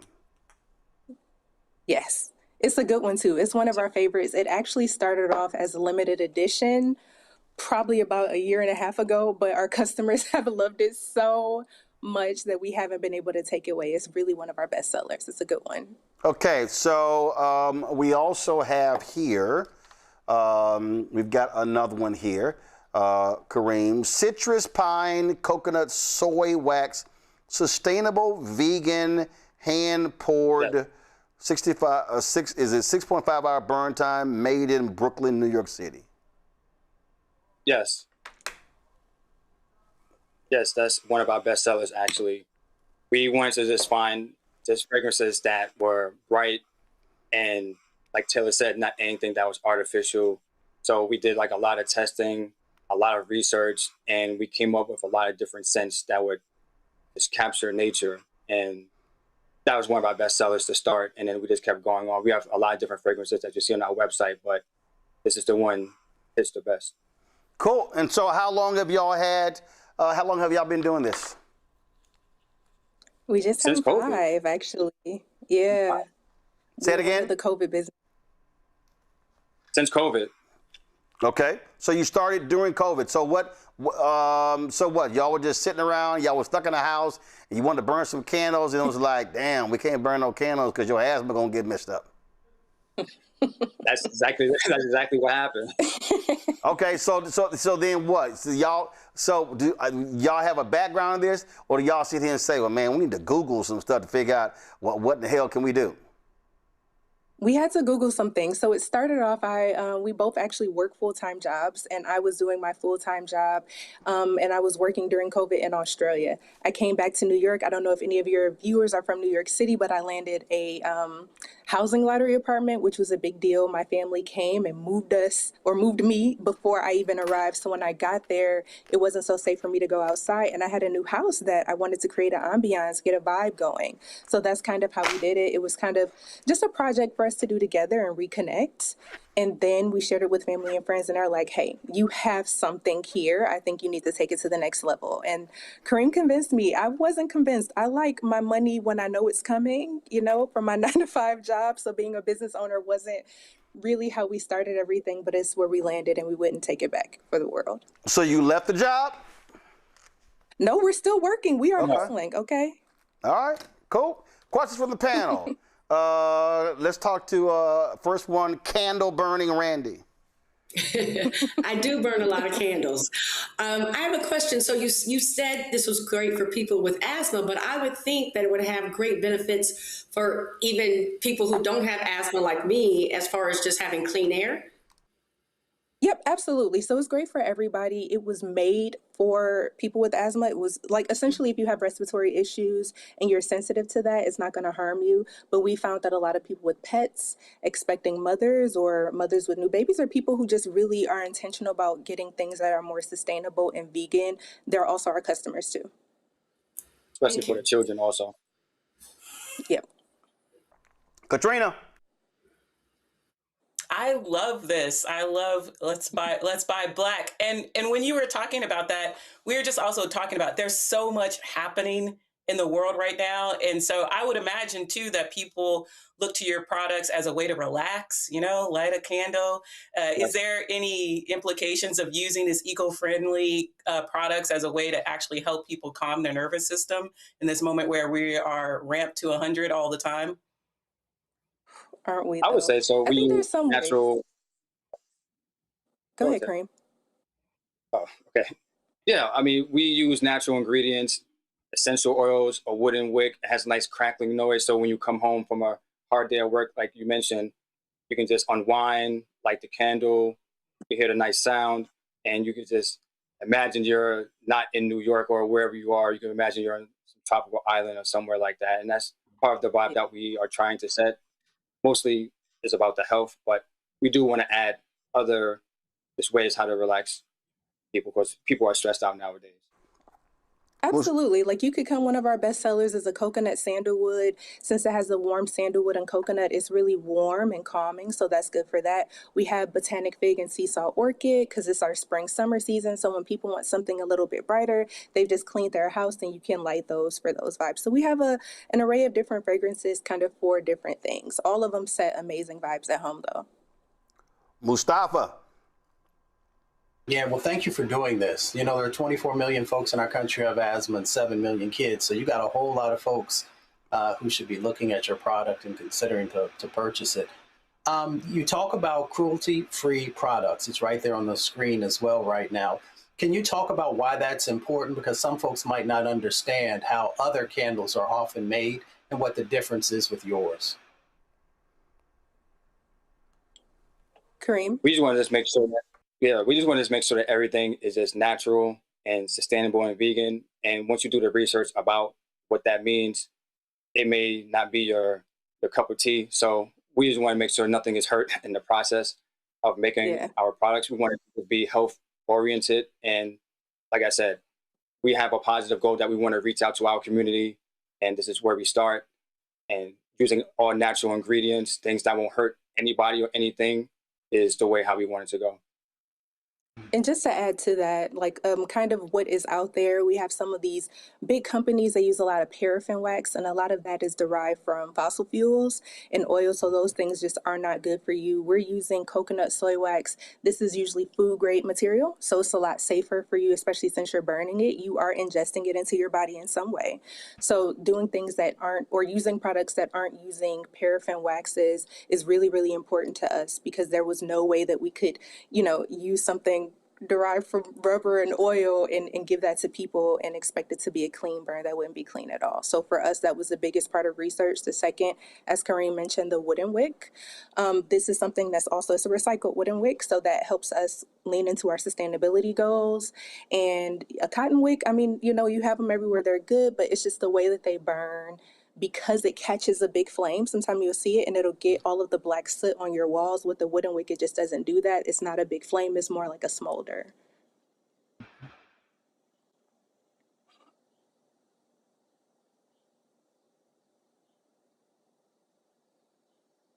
Give me this here, Dahlia Amber Diffuser Reed. So sustainable vegan. So I've got this and I've got this. All right, what is this? So that is for people who don't want to burn things. That's our flame-free reed diffusers. We have 4 different fragrances. The Dahlia Amber is our newest one. You put the sticks right in there. People usually sit them in bathrooms or places. You set it and forget it. So when you put the stick inside, it's going to soak up all the liquid and it comes out the top with the reeds. Kareem has one, don't you? So you stick this, you stick one of these in the bottle and then just let it sit there. Well, it comes with... Yep, you let it sit there. It comes with 10. We tell people to start off with usually about 5 of them, because the more reeds you put in, the stronger the fragrance. So if you're going to put it in your bathroom, I would say 5. And if it's something maybe you want to refresh it, you're not smelling it anymore because your nose has gotten used to it, then you add a few more reeds in there or you flip them over. But you'll usually find those in bathrooms or kitchens or some places that people don't want a flame. Gotcha. All right. Well, I'm burning stuff. So as you see right here, I'm burning. We got candles in the studio. So yeah. Yes, love it. So when we have our interviews and our stuff over here, we actually have them. So all right, cool. So folks, Tribe and Oak, if you go to shopblackstarnetwork.com, shopblackstarnetwork.com, you can check out their candles. How many different candles do y'all have? We have 8 different fragrances. They change in the fall, winter. So the Botanic Fig and Seesaw are only here for the spring, summer season. Got it. Okay. All right. Again, y'all, go to shopblackstarnetwork.com, check out their products, and remember to support them. You support us as well. And so we certainly appreciate it. Karen, Taylor, and Kareem, thanks a lot. Thank you so much. All right, then. Bye. Say it again. I said bye-bye. All right. Take care. All right, folks, just a couple of more stories here. Be very careful when you talk trash on social media, because folk will track you down. So a Chelsea Gray, who plays for the Las Vegas Aces, posted this on social media, and it says, this was a message I received after our game yesterday. And it said, "You suck ass, ugly ass nigger." And it said, "People act like we just make this shit up, and the audacity to tell us as athletes to shut up and dribble." Well, it didn't take folks long to identify this idiot, Nick from Texas. You see right here, boom, Nick, Texas, fitness, concert, traveling outdoors, and it says sales. So when she posted that, they busted that. So then all of a sudden people said, "Hey, Hilton Hotels, Hilton Honors, this individual works at one of your Texas locations. He's wearing a Hilton name tag in his Instagram story. Is this the type of employee conduct y'all accept, condone?" That was about 24 hours ago. Well, this is on ESPN. Fan fired after alleged, first of all, I hate these dumbass headlines. Fan fired after alleged racist message. The fool called her a nigger. It wasn't no alleged. And so Hilton Grand Vacations announced the firing in a statement issued to multiple media outlets on Tuesday. one day after Gray posted a screenshot of a message on her Instagram account that showed a fan calling Gray a racial slur. The person responsible for posting this information is no longer with the company. Hilton Grand Vacations said in a statement, his behavior was in violation of multiple company policies and does not reflect our company's values in any way. Well now, Katrina, these racists gonna learn. You send somebody a DM, they can track your ass down. Right. What do they say? Mess around and find out. So hey, absolutely. That's one moment where I'm grateful for the online warriors who are doing the investigative reporting to find people and hold them accountable. You know, people always want to talk about the First Amendment, to be able to say whatever they want to say. Yes, you can say it, and then you can also deal with the consequences on the other end. And so this is exactly what happened, and I'm glad that it happened. Show your ass is going to be a problem, Randy. Absolutely. I get such joy. At least once a day, there is a situation like that, and people are losing their jobs left and right. I'm like, that racism sure is expensive, but you know, some people are married to it. But I get joy watching them having to have some consequences. Mustafa. Street justice is a good thing. If you're going to say it, be ready to pay it. You know, that seems to be the only thing that gets so many people's attention, unfortunately. They don't know how to be human. They don't know how to live their lives with kindness and dignity. But, you know, what they do respond to is when you hit them in the pockets. Oh, absolutely. Absolutely. All right, folks. Uncle Nearest and Nearest Green Distillery founder Fawn Weaver, who refers to herself as the People's CEO, apparently is out of a job in a new court filing disclosed on July 10th. The court-appointed receiver, Philip G. Young, Jr., who's overseeing the Trouble Whiskey Company, stated that Fawn and her husband, Keith Weaver, were terminated and removed from any involvement with Uncle Nearest, effective June 1st. This information was included in his fourth quarterly report. Young mentioned that removing the Weavers was not an easy decision, but it has led to less confusion within the company. The Weavers remain individual defendants in a lawsuit filed by Farm Credit Mid-America against the company. The lawsuit alleges more than $100 million in outstanding principal, and it seeks the appointment of a receiver, a request that was granted in August 2025. Farm Credit claims that Uncle Nearest has been in default since January 2024. Young anticipates filing a notice of a proposed sale of the company's core assets within the next 30 to 60 days. Fawn Weaver launched Uncle Nearest in 2016, and the whiskey debuted in 2017. Since then, it has rapidly expanded into all 50 states and a dozen countries. It has been a lot of litigation back and forth over the last several months. She often is posting on social media about what is going on, and so look forward to hearing what is the next issue here. Certainly a story folks did not anticipate, but so we'll give the update when we can. Katrina, Randy, and Mustafa, I certainly appreciate y'all being on today's show. Thank you so very much. Thank you for having me. All right. Hey, folks, Lamont Bagby, he runs the Virginia Democratic Party, and when we were at the Commonwealth Gala, I had an opportunity to catch up with him as he laid out his strategy to keep winning in Virginia. Folks, Lamont Bagby heads the Virginia Democratic Party. For folks who don't understand what this event is, it's your annual event. Is it your largest annual fundraiser for the party, or is it your annual sort of party celebration? It is actually a little bit of both of them, as you can imagine. It is the event that we have annually. Used to be the J.J. Dunham. We changed the name to the Blue Commonwealth. It is a long-standing event. We haven't had it in this space in over 10 years. We moved it because it was getting bigger, but this year we wanted to bring it back and make it more intimate. Mark Warner, as you know, had a rough couple months. He lost his daughter, but he also announced that this will be his last time running. And I thought it was important for us to have an intimate event. Well, we didn't have a keynote speaker from out of town. There's plenty of them to come from out of town, but we wanted to make sure. Because last year, Governor Westmore came and called us Southern Maryland, but we love Governor Moore and looking forward to supporting him.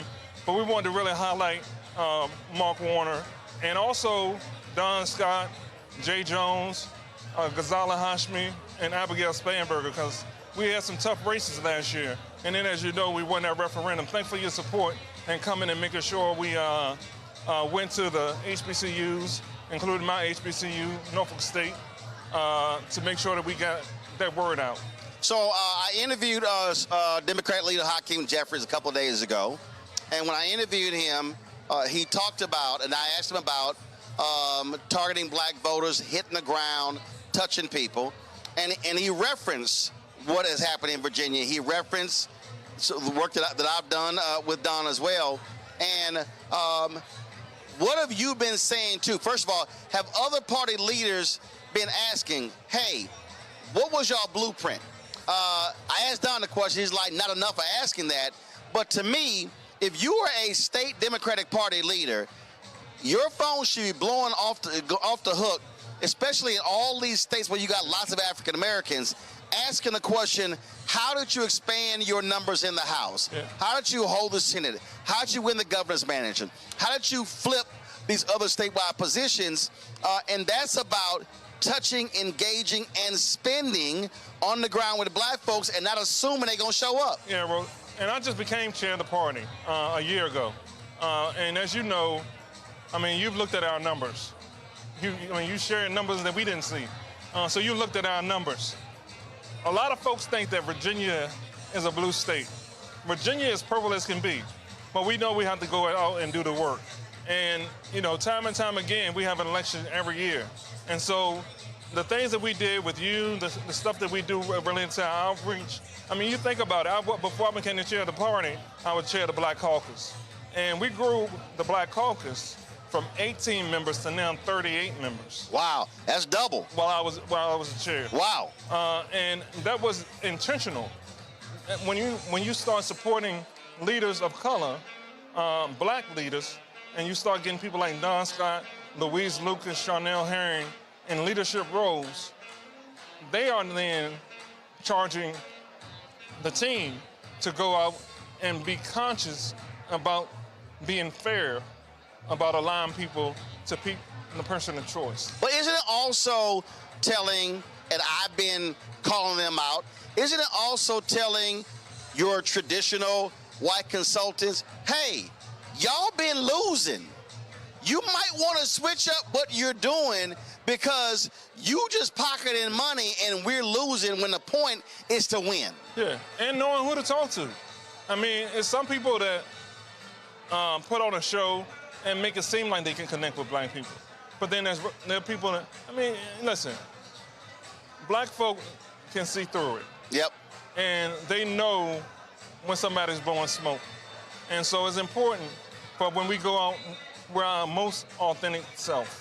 And that our staff and those people knocking doors are on message. And the message has to be what the people on the doors care most about. And I think even after we won, when we came back in the session,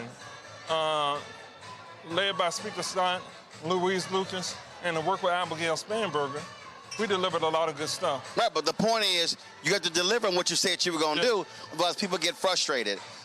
As a black male who leads the party, what are you saying to Ken Martin and others, what they're going to have to do to talk to, engage, and regain the trust of black men? I'll tell you, it's a combination of things. We have to spend money in the community. We have to spend money with the black community. A lot of black folks don't know what the opportunities are to work under the infrastructure, not just of the party, but under the campaigns. And so we're making a real assertive effort, and you've been a part of that, of going into our HBCUs, and then also going to our PWIs and finding those young black scholars that are interested in getting involved in politics. What would you say, and again, here we are 5 months out, and I was discussing a couple of guests ago, how folk have to understand how politics works. The reality is, you're gonna have a constitutional amendment. You got reproductive rights, but you got a constitutional amendment restoring the voting rights for formerly incarcerated. That doesn't happen if you don't have the right folks who are elected, who are able to pass that twice for it to even get on the ballot. Yeah, and you know, we get lost in and not lost because it's important stuff. A lot of the stuff that we talk about first. But I carry legislation this year to finally make African American studies a high school course that's a verified credit. So now history, Black history will be taught in all of our high schools. Okay. As a verified credit, not just an elective, but as a verified credit. So that'll be a mandatory class. A mandatory class. Got it. And then the other thing is Sunday voting. Now why you didn't text me that? I didn't know about that about the African American Studies thing. Yeah. Y'all gotta tell a brother. See, I could have been talking about it. Yeah. So when does that go into effect? That goes into effect July 1. So when they go back from the school year in the fall, mandatory credit. Yeah. Okay, got it. All right. And the other thing is, you know, when we talk to the ministers going into this campaign, you know, I carried legislation back in 2020 that would allow localities to do Sunday voting. Okay. But they didn't really want to do it. So a lot of them to take, now it's mandatory. There you go. That we have two. Because a lot of places, they got rid of souls to the polls. Yes. Now we got early voting 2 Sundays before every election. Okay. And you know we got 45-day voting here now. And mail-in. Those are all things we did under our trifecta the first time. And the point I've also raised is that we saw in 2020, when you expand access to the ballot, you're expanding the electorate. And Republicans have actually been on record as saying, if you expand the ballot, we lose. Yeah. So they want fewer folks voting. They want to scare them. Yeah. Last point, when I said you have to deliver, that's the other thing. That what people have been critical of Democrats in different places, that folk run, make promises, don't deliver, and then offer excuses as to why they couldn't do it. Yeah. Well, even if I wanted to backtrack on some of the stuff, those other 37 Virginia Legislative Black Caucus members, led by Louise Lucas, Don Scott, Mamie Locke, and Luke Torian, they're going to hold me accountable. Iron sharpens iron. We're going to hold each other accountable. And so this work that we're going to do coming into the next session, as you said, we have 3 constitutional amendments we're going to fit. So you got reproductive rights, restoring voter rights, voting incarcerated. What's the third one? Marriage equality. Got it. Okay, got it. Yeah. So we got our work cut out, but we're going to get it done. All right, last thing for you. Look at that camera right there. There's somebody who is watching, who is listening, and they are saying, listen, I don't care about no politics. It means nothing in my life. My vote is a waste. I don't even want to get registered. What do you tell that person?